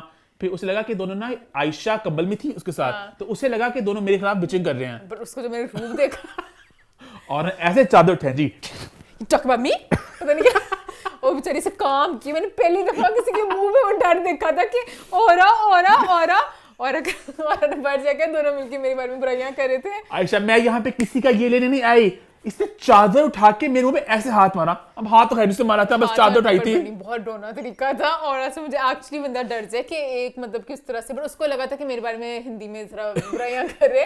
अब यही मैं कहना चाहूंगी, जो अंग्रेज आते हैं, जो आया था किए बगैर चला गया। अब पता चल रहा है उसको लैंग्वेज नहीं समझ रही, उसको पता चल गया कि आयशा एक चुड़ैल है जो मुझे किसेस देती थी और बस पता नहीं क्या चाहती थी, तो खिलाफ ही उसके। फिर हुआ हार्पिक टास्क, और टास्क के एंड पे भाई मुनव्वर आयशा की बातें होगी स्टार्ट। ये था मेरा आखिरी पॉइंट मंडे के दिन। हाँ, शुक्र मेरे बहुत से पॉइंट्स है यार। उसके बाद ट्यूसडे के दिन की शुरुआत हुई, आयशा ने फिर से हमें कहानी सुनाई पूरी कि ये हुआ था। और यहाँ पे एक और खुलासा हुआ मेरे लिए कि नाज़िला पर ही बहुत बार चीट कर चुका था मुनव्वर, तो नाज़िला मल्टीपल टाइम्स। मैं नहीं मानती, सॉरी नाज़िला और इसका भी रिलेशनशिप पता नहीं क्या था। वो हमेशा ब्रेक पे जाते थे, इनका एक पैटर्न था जो मुनव्वर भी कहता है हमेशा कि जब मैं ब्रेक पे जाता हूँ मैं किसी और के पास जाता हूँ, फिर मैं बाद में कहता हूँ नाज़िला मुझे तू ही चाहिए, नाज़िला कहते चला जा वापस। फिर दोनों ब्रेक खेलते हैं। आजकल पता नहीं बहुत गंद हो रहा है सिचुएशनशिप वगैरह टाइप्स। ईशा छोटी सी बच्ची अपने में हार थी कि मैं जिम्नास्टिक कर सकती हूँ, मैं कर सकती हूँ, तो विकी भैया ने एज ए बड़े भाई के संत में कहा, अप्रिशिएट किया बस उसको। विकी भैया कहीं से बड़े भाई नहीं, विकी भैया अभी थोड़े से मुझे लगते हैं। अच्छा मेरे दिमाग था कि बच्ची है बिल्कुल, वो ईमान 21 साल की है वो, तो विकी भैया उसे वैसे अप्रिशिएट किया बस। मुनव्वर इतना भरा हो कि छोटी-छोटी बच्चियां फंसा सकता है, बाकी कोई नहीं कर सकता। वो जो एंजॉय करता है। वहां पे अंकिता गलत लिखी है मुझे। अंकिता हमेशा ही वैसे होती है। तो उसको अप्रिशिएट करता है, मैं 4-4 किलोमीटर चलती हूँ, उसमें कोई नहीं चलती। नहीं 8 किलोमीटर 4 बजे उठ के 8 किलोमीटर 8 किलोमीटर 13 किलोमीटर था। उसने कहा नहीं पीछे से, अब वो मजाक कर रहा था, पता चल रहा तू था। सबको अप्रिशिएट करेगा, तू मुझको नहीं करेगा। मैं भी फिट हूँ। उसके बहुत फिट है अंकिता, बहुत फिट अच्छा है। ईशा ना इस घर में सबसे चालाक लड़की है, जो हर बात को सोचती है। तो तुम हंसी होगी दिमाग में कि क्या ये दोनों पागल, कि उसने तारीफ की, पागल से लड़ी उससे। वो तारीफ पे नहीं लड़ती, वो लड़ी इस बात पे मेरा क्यों कह रहा है कि मैं नहीं मतलब कि वॉक करती। तो हमेशा मेरे को डीमोटिवेट करता है, लेकिन तो हमेशा ही करता है। खा गुस्सा मारा। फिर तेरे मजाक में बड़े क्वेश्चन पड़े, मैंने जरा थोड़ा एंजॉय किया। मुनव्वर ने कुछ पता नहीं क्या ब्लैबरिंग कर आयशा के साथ। मैंने आगे एक लफ्ज दिखा जो मैं बोल सकता। क्या अब वहाँ दोनों एक दूसरे को all the best for your life, for your नहीं, करियर एक का। बात थी मुझे उसने कहा ना कि मुसीबत की घड़ी में आपको पता चलता है कि खुदा आपके साथ, आपको मुसीबतें डालता है। उसने कहा आगे से आयशा ने कि भाई गलतियां करने को मुसीबत में ना डाल, तूने गलत हरकतें की हैं। तो उसने कहा वो खुदा जानते हो, खुदा जानते हो। तो लफ्जों के खेल तो आते हैं, लफ्जों के खेल वो आते हैं। और ये आयशा तो ने भाई मजे की मुनव्वर बात की की थी। एक एक्स कंटेस्टेंट है शो की, उन्होंने भी कहा कि मुनव्वर को लफ्जों से खेलना और लड़कियों से खेलना बहुत आता है।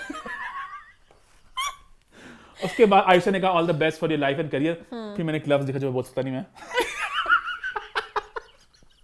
अच्छा मैंने फीडबैक लिखा,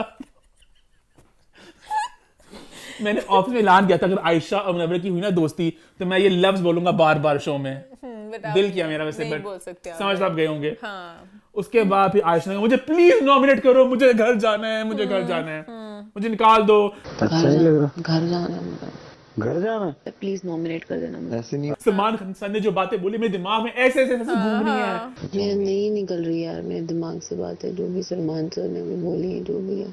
मैं नहीं कुछ साबित करना चाहती, प्लीज निकाल दो, प्लीज निकाल दो। मुन्ना कहा नहीं आयशा तू क्या कर रही है। फिर दोनों की तरफ मोटिवेट किया मुझे उसने। वहां पे विक्की की बात चली थी। विक्की ने कहा था क्लोजर्स को चाहिए यहीं पे कर ले, जो सुनाना चाहती है बाहर जाके किसी ने नहीं सुननी। बाहर जितनी मर्जी प्रेस मीटिंग जो भी रखेगी, कॉन्फ्रेंस, किसी ने नहीं सुननी, यहीं पे बोल दे जो बोलना है, क्योंकि वो हर चीज कहती है मैं बाहर जाके करूंगी। विक्की ने छोटा सा अटैक किया अंकिता पे। क्या? अंकु क्यूट है, हॉट नहीं। उस पे फिर अंकिता थोड़ी गलत बात थी। अभी अंकिता फुल Sex walk। टांगे नंगी करके बेचारी खड़ी हुई थी, फिर उस बेचारी को जलील किया, बेचारी फिर पागल हो गई। फिर नॉमिनेशंस का मौका आया, सब नॉमिनेशंस किए, ठीक है, और वो चेन थी तो एंड पे पर अंकिता ने यहाँ पे बोला था मैं तुझे छोड़ दूंगी, बाहर जाके याद रखी। इस बात में बड़ा ड्रामेटिक सा उसने कहा था, कहती याद रखी तू, तेरी तलाक यहीं पे होके जाएगी। तो कहीं और जो नॉमिनेट हुए वो है आयशा, औरा, अभिषेक, समर्थ, मुनव्वर और अरुण। एक मेरा पॉइंट है अपनी बहन आयशा के लिए, मेरे को घर जाना, वहीं पे रिएक्शन चेन बनता खत्म कर देती। एक ही बंदे नॉमिनेट होती आयशा और बिग बॉस कहता है अब तो आयशा ने खुद ही घर से बाहर करना चाहे, एक ही बंदा खत्म हो जाती चेन और आयशा आउट हो जाती, आयशा घर जाती। उसके बाद वहां पे शुरुआत हुई ईशा अभिषेक समर्थ की लड़ाई की, जो पहले हमें था कि इतनी बात बढ़ेगी, बट ये शुरुआत थी। एक बात प्लीज और थोड़ा सा अप्रिशिएट करना चाहूंगी, और जब नॉमिनेट किया आई नॉमिनेट अभिषेक, आयशा फ्रेंड। वो इतने सैसी बंदा, अभी कुछ उसको नहीं पता, उसको लैंग्वेज भी नहीं आती, और उन दोनों को वो भुनना चाह रहे, तो मैंने वो बड़ा एंजॉय किया था। अब बचपन से ही मेंटल है, ईशा ने बोला अभिषेक के बारे में। मेंटल करके और फिर तेरी माँ को तेरी हरकतों का पता है। और बहुत यहाँ पे गंदगी शुरू होगी, और वहाँ पे अरुण की और मुनव्वर की लड़ाई भी पीछे बैकग्राउंड में चल रही थी, और वो इररिलेवेंट थी क्योंकि ये लड़ाई जरा ज्यादा मजे की और थी, वहाँ पे बहुत ज्यादा एक्सट्रीम बातें भी और थी। और अभिषेक ट्रिगर और था कि बाप पर जा रहा है, बाप पर जा रहा है, क्योंकि समर्थ ने बोला बाप का मेंटल लौंडा। बाप का मेंटल लौंडा, बाप को ठीक है, जबकि समर्थ बहुत अच्छा खेला, बाप को कुछ नहीं बोला। उसने कहा मैं बोलूं बाप को होनहार लौंडा, बाप का नास्टी लौंडा, नॉटी लौंडा, बाप का मेंटल लौंडा। हाँ, कि यहाँ पे कहते हैं ना कि कुछ कोई लिंक कर सकते थे, बाप को कुछ भी नहीं कहा था। लेकिन आगे खुलासा हुआ था कि वो प्रॉपर एक अपनी ट्रीटमेंट ले रहे थे। मैं बात की बात नहीं करी, मैं बाप वाली बात कर रही हूँ। मेंटल लौंडा पे ट्रिगर होते ना, मेंटल लौंडा से नहीं, लेकिन बाप पे क्यों जा रहा है, बाप पे क्यों जा रहा है, क्योंकि बाप में से कहा था तो कूड़े का ड्रम है। तो अभी उसने कहा था कि बाप का कूड़े का ड्रम क्यों, खाली मतलब कि मुझे क्यों नहीं कह रहा, तो वहां पे वो बातें कर। अभिषेक का थोड़ा वहां पे शुरू होगा नाटक के एक्टिविटी एरिया खोल, दैट एरिया खोल। तो मुझे पहले नाटक लगा कि क्या घुटन हो रही है, और सबने भी कहा कि यहाँ पे, लेकिन मैं थोड़ा सा कहती हूँ हनी, बहुत ही अजीब सा एक बिग बॉस ने बनाया था, बम गिरने हैं, धमाके होने हैं, ब्लू लाइट। अच्छा, मैं अभिषेक को आप पे गलत ही समझ रहा था, बट फिर मुझे कुछ सबूत मिले ऑनलाइन, पास सबूत मिले। एक वीडियो जहाँ पे ईशा और पहले मैंने देखी वीडियो के एक वीडियो, इसमें अभिषेक को कुछ दोस्त है, अभिषेक लिफ्ट में जा पा रहे हैं, वो घुटन से घबराते हैं।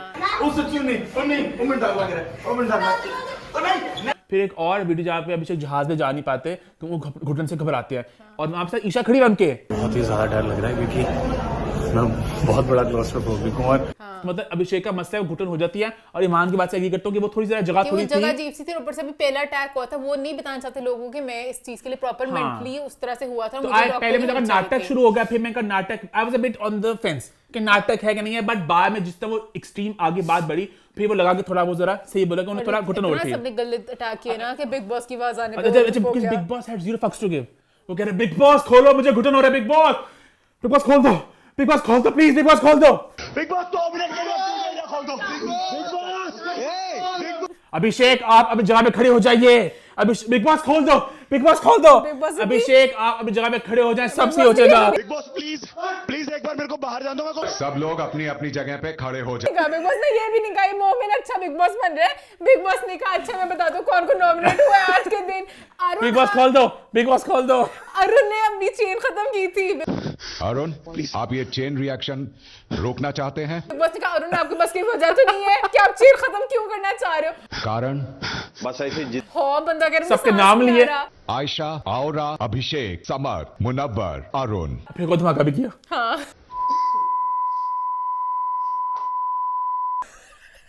उस धमाके से अभिषेक को भी होश हो जाता। बिग बॉस ने कहा मैंने सेट लगाया था, मैं क्या करूं अभिषेक का जो भी हो रहा है।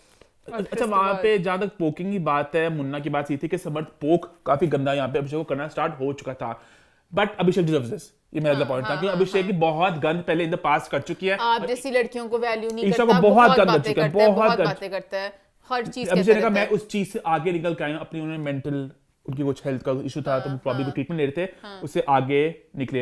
अंकिता ने यहाँ पे समझाई भी समर्थ को, ईशा को कि तुम लोग जरा ज्यादा बिखर से रहे हो, फिर समर्थ का वो इलाज छोड़कर आया है। ये बात है थोड़ी जगह बिट ये पर्सनल नोट थी, गलत बातें थी, बाकी अब अटैक 1000 कर रहे थे। पर ईमान अभिषेक इतनी अटैक कर चुका है परसों, तो वो इन तीनों में ना वो लाइन रही नहीं है कि कहां तक जाना है। वो भी कहते हैं कि तू मैं जानता हूं किस लड़के के साथ क्या-क्या रह चुकी है, तो बहुत ज्यादा आपस में जरा बहुत ब्लर्ड हो गई है लाइंस।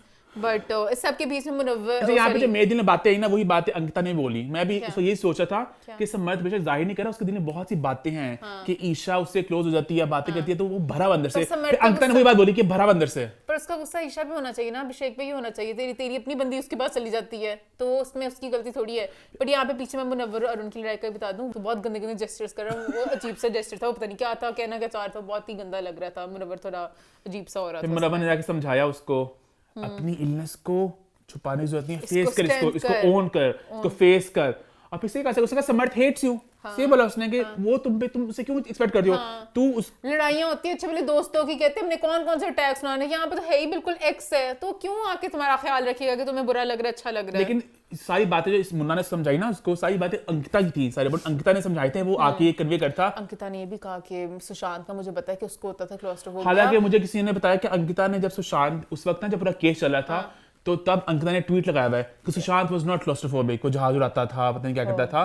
तो अब अंकिता थोड़ी अपने फंस गई थोड़ी बातों में, ये बात थी।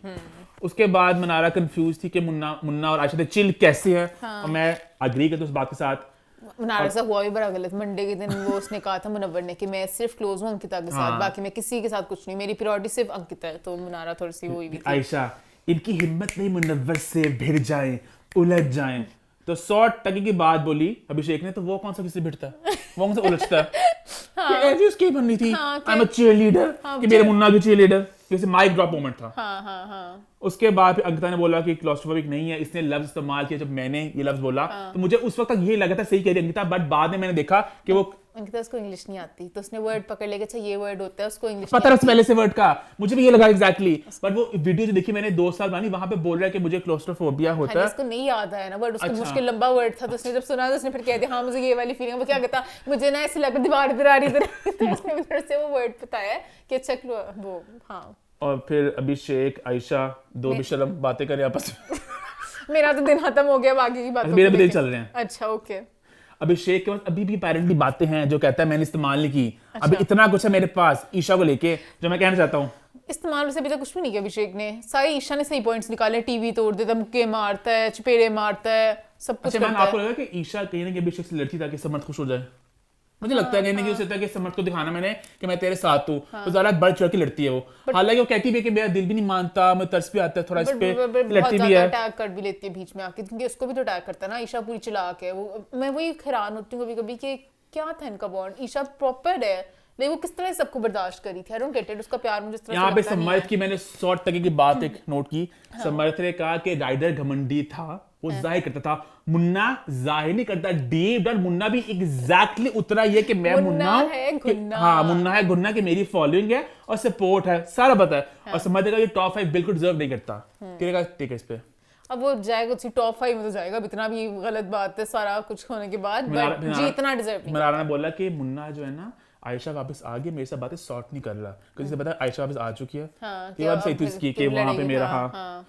और वहां पे समझ ईशा की थोड़ी लड़ाई हुई कि पिलो वगैरह, और तू पहले मारती थी वगैरह वगैरह, नोक झोंक चली थी। हाँ, उनकी उसके बाद दिन मेरा खत्म हो गया। शुक्र है। अब हम आगे अभी वेडनेसडे के दिन, और वेडनेसडे के दिन की शुरुआत हुई अभिषेक और आयशा। सच्ची प्यार भरे नोट पे कि हम मैं तेरी ब्रशन लगाऊंगी, तू कितना अच्छा है, तू कितनी प्यारी है, तू कितनी वो है, उनका आपस में थोड़ी हम अपना एक बॉन्ड स्टार्ट करें। और इसके बाद कुछ और पॉइंट है क्या? मेन बात पे आ नहीं, जाएं? मेन बात उसके बाद भाई लड़ाई स्टार्ट होगी समर्थ की और अभिषेक की, और मैं क्लोजली देख रहा था कि कौन बात स्टार्ट करता है। हाँ, वही मैंने कहा इतनी स्टार्ट वाली बात नहीं करने लगा कि स्टार्ट कैसे हुई कि बात, स्टार्ट लड़ाई। एग्जैक्टली कैसे हुई, किसने किसको पोक किया, तो कहीं ना कहीं दोनों बड़े दोनों दोनों, इक्वली हाँ। करते हैं, अब कभी बता नहीं सकते किसने किसने किसको स्टार्ट poke किया। हाँ, मैंने बड़ी कोशिश की, रिवाइंड किया कि पहले किसने किसको पोक किया, पर दोनों हैं। एनी बात पे शुरू हो जाती बात होती वाइल्ड कार्ड्स को कितनी इंपॉर्टेंस मिलती है। और सही बात है, जब भी कोई वाइल्ड कार्ड का टैग लिख देते कहते ये तो जीत नहीं सकता।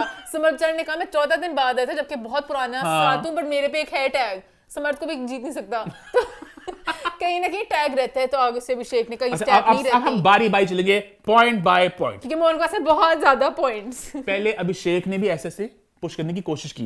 टास्क कुमार तो टास्क अरे मैं तो अंदर जा रहा हूँ। अच्छा, मैंने इतना मैंने नोटिस किया, मोमिन ने मैं एक- नोटिस किया। क्योंकि मोमिन को आज स्पेशल एक केस मिला है अभिषेक के खिलाफ। आज मोमिन विक्की की तरह एक एक पॉइंट नोट करेगा, मैंने बस मेन चीज नोट की कि थी। मुझे था कहीं ना कहीं ना बाहर बहुत से अभी जज्बात ये चल रहे हैं कि अभिषेक बेचारा, और कहीं ना कहीं the right thing to do right now is कि आप अभिषेक के हक में बात करो। बिकॉज उडारे की कोस्टार्स अंकित और प्रियंका दोनों ने कहा कि अभिषेक बेचारा है। रितेश देशमुख ने ट्वीट किया है अभिषेक के हक में, और बात सारी हवाई चल रही है कि अभिषेक बेचारा ये दोनों से हरास कर रहे हैं। बट हम लोग बिग बॉस को प्रॉपर फॉलो कर रहे हैं। आप लोग देखते हैं हाइलाइट्स, आप लोग देखते हैं सीन्स और मोमेंट्स, हम पूरी एपिसोड्स देखते हैं, तो हमें पता है कि अभिषेक भी उतना ही पोक करता है कि सारे इस हमाम में सभी नंगे हैं, सभी नंगे सभी equal हैं। एक एक घर का बंदा कहता है कि अभिषेक गलत हाँ। है। ऐसे हो सकता है कि पूरे घर के लोग कहें कि अभिषेक आगे पोक प्रियंका करते ने हैं, किया ना गलत होते इंस्टाग्राम पे, इतना पता नहीं भड़काओगे थप्पड़ तो खाओगे। हैं। हाँ।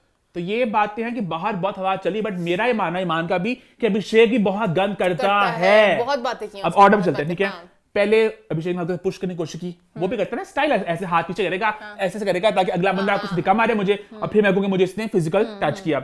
उसके बाद बाप का मेंटल सड़क चाप लौंडा, बाप का गटर छाप लौंडा। अब यहाँ पे समर्थ की बात गलत है कि वो बार बार उसकी उस चाहते उस बात पे, वो इससे एक ट्रिगर पॉइंट है। बट वो मैंने फनी था, बाप का गटर छाप। गटर छाप क्या होता है? गटर से बट उठा के अभिषेक गटर भी छाप। लोगों के अंदर घुसता है, लोगों के बट पॉइंट। फिर अभिषेक ने इसके जवाब में कहा तू अपने बाप का ही हाँ नहीं है। एग्जैक्टली, बात का है साले लुच्चे। ये ये ज्यादा बड़ा गंदा है। पॉइंट था। हाँ, वो तो बस कहते हैं और बाप का समर्थ है। बावला सोचता नहीं है। तू अपने बात का है, तू अपने बात का है। हालांकि ये पॉइंट गंदा उठाने पॉइंट था। वाला था। फिर उसने कहा तेरे माँ बाप तेरे पे थूकेंगे। अभिषेक ने ये पॉइंट अच्छा, मैं यहाँ एक बात ऐड करना चाहता था कि अभिषेक जो है ना वो सबको करते हैं।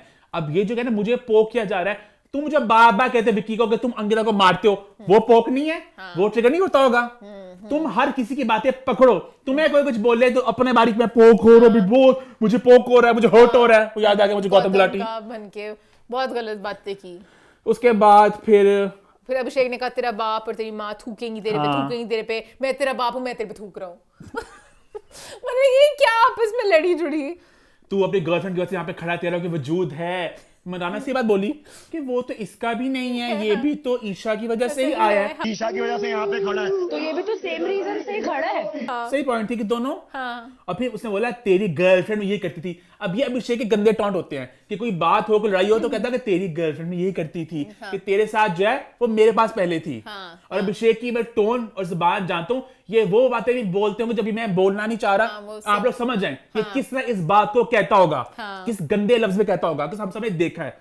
वहां पे अंकिता खड़ी होकर बोली कि ये क्या बोल रहा है तू, ये क्या तरीका तेरा बोलने का। फिर अभिषेक ने, अंकिता एक सीनियर है मान इंडस्ट्री की, ठीक है, उम्र में बड़ी है, ओहदे में बड़ी है, तो जज में बड़ी है, तो तू करता ना अंकिता की मुझे बात बिल्कुल बिल्कुल एक आंख नहीं भाती। तू पागल हो चुकी है, तू यहाँ पे रहकर पागल हो चुकी है। तू कौन है, चल चल, तेरी औकात क्या है, तेरी औकात क्या है। तो अभिषेक हर किसी से भिड़ जाते हैं। हाँ, और वही भी मुझे पॉइंट विकी का बड़ा अच्छा लगा था, अपनी लड़ाई छोड़ के दूसरे पे चढ़ जाता है कि वहां पे भी बात अपनी चल रही थी, फिर अंकिता के पीछे पड़ वहाँ गया। में गुन्ना मुन्ना घूम रहा था कि मॉरल पुलिस मत करो अंकिता जी, हाँ, लेफ्ट साइड पे हटके रहो। हाँ, और मैं जब वहाँ पे मैं एंजॉय करती, मैंने आज भी गाने गा रही थी, हम दोनों हैं अलग अलग, क्योंकि इन दोनों ने मिलकर डांस किया था पूरा, कि मर्जी होती दोस्ती कर लेते हैं, मर्जी होती लड़ाइयाँ करते हैं, नकली। अच्छा, वैसे मैं पर्सनली इस बात को एंजॉय करती हूँ जब दो लोग लड़ाई होती है ना, कोई तीसरा कोई चौथा आता है। हालांकि बिग बॉस में ये लोग कहते हैं साइड हो जाओ, पर मजा आता है जब सब भिड़ते हैं बीच में, कि साइड आती है बीच में, कौन किस साइड पे, मुझे तो मजा आता है। हाँ, बट यहाँ पे पता है सब किसकी साइड पे है, उस तरह से आपको आइडिया। मैं निकालूंगा तुझे, अभिषेक ने बोला अंकिता को। अंकिता का निकाल के दिखा, तो औकात की बात स्टार्ट होगी, तो अभिषेक ऐसे लड़ता अंकिता के साथ प्रॉपर, जो गलत बात है वैसे। उसके बाद आधा अधूरा इलाज छोड़ के आ गया, पागल लौंडा, तेरे बाद फीस भरे। ये समर्थ के बहुत बिलो द बेल्ट किस्म के अटैक थे, बट देन अगर अभिषेक भी कर चुके हैं, तो इस हमाम में सभी नंगे हैं। जैसे वो कह रहे थे ईशा को कि तेरे को जो लड़के मिल रहे हैं, मुझे पता किस तरह मिल रहे हैं, पता किस तरह मिल रहे हैं, वो फिर जाके बोला अभिषेक ने, मुझे पो क्या जा रहा है बिग बॉस, मेरा हाथ उठ जाएगा। हाँ, उठ गया तो फिर ना कहना। अगर मेरा हाथ उठ गया तो प्लीज आप समझ लेना, मेरे को पोक किया जा रहा है। पहले वो मेंटली रेडी थे तुझे बातें बोलूं ईशा, तू मर जाए, कुछ नहीं है तेरे पास अभिषेक, कुछ नहीं है। जितना तू गंद कर चुका है, तेरे पास कुछ नहीं है, तू सब बोल चुका है। You have absolutely nothing. उसके बाद वही तेरे को जो लड़के मिल रहे हैं सब दिख रहा है, तू कैसी है, तो लड़के कैसे मिल रहे हैं, लड़के मिल रहे हैं ना, वो भी मुझे पता है कैसे मिल रहे हैं। अभिषेक भी इतने गंदे जाके बातें बोलते हैं, फिर आप ये नहीं कह सकते कि मुझ पे गंद उठाया, आप भी गंद करते हो। वहां पे ईशा ने बातें बोली कि तेरा साइकियाट्रिस्ट था और ये वो, अगेन वो बातें बहुत ज्यादा गंदगी होने जाती, बट ये इन तीनों का है। फिर उसके बाद अभिषेक सिंपैथी लेने लगे कि तेरी वजह से पागल हुआ मैं, तेरी वजह से मैं ये नहीं कर सका, तूने मुझे पागल किया वगैरह वगैरह वगैरह, और मैंने ना मुंह खोला तो पता नहीं क्या हो जाएगा। कितना मुंह खोलना भी अभिषेक, कितना मुंह खोलना। तो उसका अंकिता ने बोला साइड पे कि ये लड़का जो है ना, जितना अग्रेसिव है, ये मारता होगा, बहुत अग्रेसिव नेचर का है, करता होगा Munna, I am very sure. मैं बता रही हूँ मारता होगा, और सबने अग्री किया इस बात पे कि जितना अग्रेसिव है बाहर मारता होगा। अच्छा, अरुण लड़ाई में कूद गया अभिषेक के अगेंस्ट, सब खिलाफ थे, पर अगेन ये आपके अपनी करतूतें हैं कि आपने कितने गंद सबके साथ किए हुए हैं। ये तर्ज की बात नहीं है, तर्ज की बात तब होती है पहला हफ्ता होता और सब आपके अगेंस्ट हो जाते। आपने इतने गंद किए कि सब आपके अगेंस्ट हैं। उसके बाद फिर समर्थ ने टिश्यू लेकर आए, जो गलत था समर्थ का भी। समर्थ क्या कर रहा था, समर्थ पहले भी चादर लेकर आते पहले, वो ग्लास ऐसे वो लोहे का लेके आते पास, अगर एकदम पास दांत टूट जाता, लोहे ग्लास कहाँ से घर में, पता नहीं, वो स्टील का ग्लास था जो उन्होंने गलत किया था, ये वाली चीजें नहीं कर सकते, इस तरह की चीजें। टिश्यू लेकर आए और फिर खींच के अभिषेक ने मारा चांटा। अब बिग बॉस के 17 साल के इतिहास से मुझे नहीं याद पड़ता, correct me if I am wrong, कि इतना किसने क्लियर कट चांटा ही मार दिया। वरना धिक्के होते हैं, कोई गिराता है किसी को, कोई पूर्ण धिक्का मारता है, कोनी मारते हो, ऐसी चीज होती है। जो भी लड़कों का ईगो होता है कि मुंह पे चपेट पड़ गई, और वो भी इतनी करारी कि 5 उंगलियों के निशान रह मुझे लगा कि समर्थ अब कुछ करेगा, समर्थ का ये तो है नहीं किया समर्थ ने, समर्थ का चपेट पड़ गई। अब तो दो गया, अब तो दो गया। और फिर उसके बाद ये मुझे ये थोड़ा अभिषेक का मुझे पोक कर रहे थे, पता नहीं मेरा हाथ कैसे उठ गया, मेरा इंटेंशन नहीं था, पता नहीं मेरा हाथ कैसे उठ गया। हाथ कैसे उठ गया, पर मुझे बाद में अजीब लगा कि चपेट जो पड़ी है, प्लानिंग करती ईशा वो बैठ के हमने क्या नहीं, वो बड़ा। अब मुझे उस सेकंड पता था कि सब कहते हैं बिग बॉस कुछ करना होगा, मैं कहा बिग बॉस बेशरम ने कुछ नहीं करना, हम भी जाने बिग बॉस को।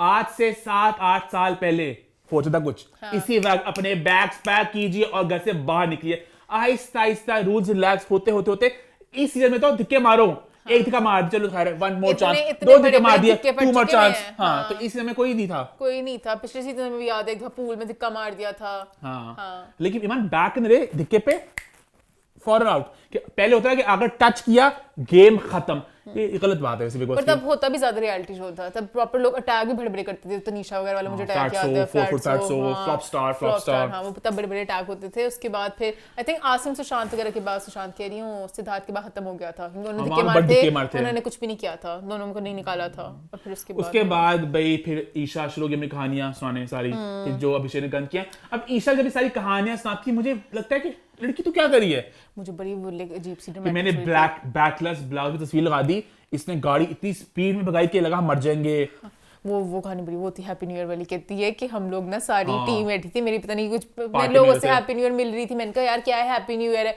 काउंटडाउन हुआ 10 9 समर्थ ने बड़े फनी तरीके से 2 1 चपेट मारी मुझे उसने, और समर्थ बता रहा है खड़े होके, समर्थ वो पीछे 3 2 1 हो रहा है और जैसी 1 हुआ 1 पे पड़ा इसको 1 पे 3 2 1 धड़ा एक मचाना मारा, दोनों लगता है कि दोनों खेलते जा रहे हैं, बंदर और मदारी नहीं कि आओ खेल देखो, ये खेल दिखाने वाला। और मैं समर्थ ने एक दफा कह दी, किसी ने नोटिस नहीं किया, बारह बोला खड़ा होके बोला, खड़ा होके इसने फिर से रिएक्शन करके दिखाया 2 1 हैप्पी न्यू ईयर। ये टीवी तोड़ो तो वो भी बहुत ज्यादा ईशा सब बताती कि मेरे से मग तोड़ता था, चपेड़े मुझे मारता था, मेरे आंखें सूज गई, मेरा ये सूज गया, बहुत कुछ पता नहीं क्या कुछ हुआ। और उसका बिग बॉस से बुलाया कमरे में अरुण को, मनारा को, अंकिता को। मुझे फिर पता था कुछ नहीं होना। अरुण से पूछा, अरुण ने अपनी टेक दी के अभिषेक है कुत्ता, मनारा ने भी कहा फुटेज का भूखा। बिग बॉस का मुनव्वर को नहीं बुलाया ताकि पता चला मुनव्वर किसके साथ है, मुनव्वर बनता तो अभिषेक का दोस्त है ना, वहां पे क्या करता स्टैंड, फिर वही लोग बुलाए जो पहले अभिषेक के खिलाफ थे। अंकिता ने कहा ड्रामे करता है, तो वहां पे क्लियर कट था कि अभिषेक गलत है। विक्की को बुलाया था, मुनव्वर को बुलाया था कि वो दोनों जरा अंकिता ने वहां पे बहुत मैच्योर अंदाज में प्रॉपर पॉइंट्स रख के बताया कि अभिषेक कहां गलत जाता है। ये नहीं था कि जिस बात की आगे बह के बस वो गंदा कर दिया, उसे लॉजिकली एक्सप्लेन किया, और मनारा ने भी लॉजिकली एक्सप्लेन किया। इसी बात पर बिग बॉस को कहना चाहिए था कि क्योंकि इतना लॉजिकली एक्सप्लेन किया है तो अभिषेक यू आर आउट। वहां भाई अभिषेक दौड़ता बावला, मुझे माफ कर दो बिग बॉस, मुझे माफ कर दो। और फिर ईशा कहानी सुना रही थी कि घर में टीवी तोड़ दिया अपना, आपने चपेट मारी और नए साल में मुझे चपेट पड़ी, और ऐसे माफिया मांगता है, झूठा है, दोगला है। अभिषेक माफिया मांगे जा रहा था, और उसके बाद बिग बॉस ने कहा कि अभी मैं फैसला सोचूंगा। और अभिषेक ने बीच में आगे समर्थ से माफिया कह दिया कि मैं माफी मांग रहा हूँ क्योंकि मेरा वो नहीं था। बिग बॉस ने हमें पता कुछ नहीं करना, वहां पे टास्क आ गया, टास्क में अभिषेक हिस्सा नहीं लेंगे, ये बिग बॉस की सजा थी छोटी सी। और वहां पे अभिषेक ने माफी मांगी समर्थ से, टास्क आ गया भाई। फिर से more power to ex captain, भाई पूरी गेम ही एक्स कैप्टन के नाम है। फिर से ईशा, मुन्ना और आरे फैसला करना है किसको निकालना है, तो उन्हें सबको आईबेट निकाला, अरुण को, आयशा को पहले, फिर अरुण को, फिर मनारा को, फिर समर्थ को, फिर विक्की को, और फिर अंकिता बन गई कैप्टन। यहाँ पे मेरे 1-2 पॉइंट्स हैं। जब बीच में उसने कहा था मुनव्वर ने कि हम 3 लोग हैं, मेजॉरिटी 2 लोग की बनेगी, तो 2 लोग जो फैसला लेंगे हम उस पर अग्री करेंगे, यानी कि मैं और औरा को मैं अपने साइड में कर लूंगा। बीच में जब ईशा ने कहा कि अंकिता का आउट करना है और औरा ने भी कहा अंकिता का आउट करना है, तो पहले मुनव्वर को लगा से बात समझ लगी। उसने समझाया कि ये अंकिता कह रही है, उसने कहा हाँ मैं अंकिता को आउट करना है। इसकी बात आपने कहा मैं इसकी औरा की इसका नहीं पता। आई विश औरा को बात को एक्सप्लेन कर दे कि उसने ये बोला है तुझे, और अंतिका मार दे मुनव्वर को थोड़ा सा और पोक कर। मुनव्वर इतनी गन बोले ना, मुनव्वर खुल के आया नहीं बिग बॉस से। मुनव्वर बिग बॉस डे 1 से आज तक कुछ नहीं कर रहा, बिल्कुल कंटेन अंदाज में, एक्सपोज नहीं हुआ, खुल के नहीं आ रहा वो। ये हल्की झलके आती है इसकी, ये झलक आई मुनव्वर की कि उसने कहा माय वे और हाई वे, तो अंकिता फिर नहीं हो सकी वहां पे, और करते करते अंकिता कैप्टन बन गई। हालांकि अंकिता निकलने वाली थी, बस पता नहीं। उसके बाद फिर अभिषेक ने बोला था कि अंकिता ही बनेगी, सही बोला अभिषेक ने। और मनारा भी तरसा है कि बेचारी हमेशा हिम्मत करती है, सोचती है कि मुझे मेरे दोस्त। मनारा अब तप चुकी है उसके ऊपर, मुनव्वर के ऊपर काल करे खुले वार, किस मनारा के वार भी बड़े मजेदार होते हैं, बड़े ऑन पॉइंट होते हैं, बातें करती है और कहती सबको एक्सपोज करती है बीच में। तो मैंने और इसी नोट पे होगा वेडनेसडे का दिन खत्म। अब कल के दिन बस थोड़ी सी बात करनी है, विक्की और अंकिता की लड़ाई होनी है कि तू जल कुकड़े जल गया मेरी कैप्टनसी पे, तो कल बड़ी एक्सट्रीम लड़ाई होनी है उनकी। बढ़िया कैप्टन, बस यही है तेरी असलियत, जल कुकड़ा। और मनारा की और मुनव्वर की भी होनी है। उम्मीद करते हैं आपने हमारा जज्बाती बिग बॉस का रिव्यू पसंद किया होगा। थोड़ा सा मैंने बात करनी है अनुराग को, मैंने 2 बातें करनी है। थोड़ी सी मुझे बस बात करनी है अनुराग की। अनुराग ने थोड़ा सा मैंने उसका इंटरव्यू देखा था, मुझे एक्चुअली था वो बाहर जाके क्या बात करेगा, और बिग बॉस के खिलाफ ही है। वो कह रहे पूरे बिग बॉस के सीजन में मुझे सिर्फ 2 एक्टिविटीज उन्होंने दी थी एज टास्क खेलने के लिए, मुझे मौका नहीं दिया परफॉर्म करने का।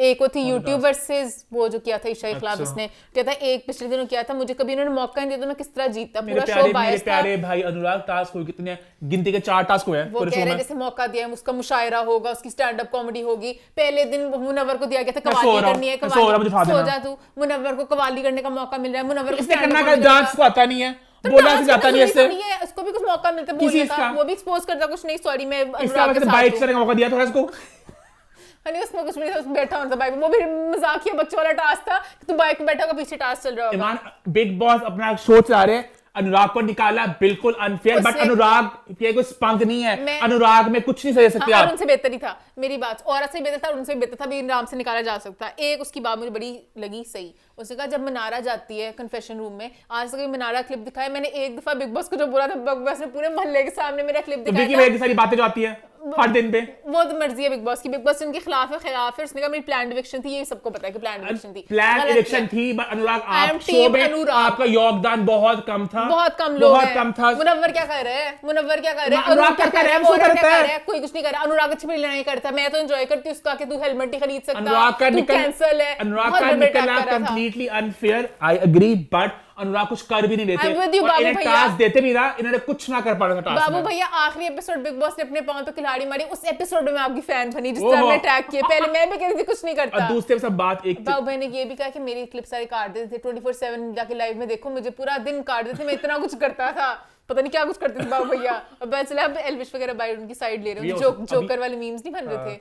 सिर्फ एल्विश मैं बढ़िया रहा। और दूसरी बात हम एक बार क्लियर करना मुद्दा रख दें, अभिषेक, ईशा, समर्थ के पॉइंट पे, just to sum it all up, तीनों गन करते हैं, तीनों बहुत एक्सट्रीम जा चुके हैं, तो हमें कोई भी किसी एक्स्ट्रा सिंपैथी नहीं है। कोई पोक कर रहा है, उनकी गेम है, अभिषेक ही पोक करता है, चपेट मारना अभिषेक का गलत मूव था। अब निकालो तो बिग बॉस नहीं है, कोई कड़ी सजा देंगे big boss probably. Let's see, captain नहीं बन सकेगा पूरे सीजन के लिए, ऐसा कुछ होगा। है इसी नोट हमारा शो होता है खत्म। #what's411 #feedback corner, यूट्यूब पे चैनल को सब्सक्राइब कर ले, हिट द बेल आइकन और देखते रहें What's the 411?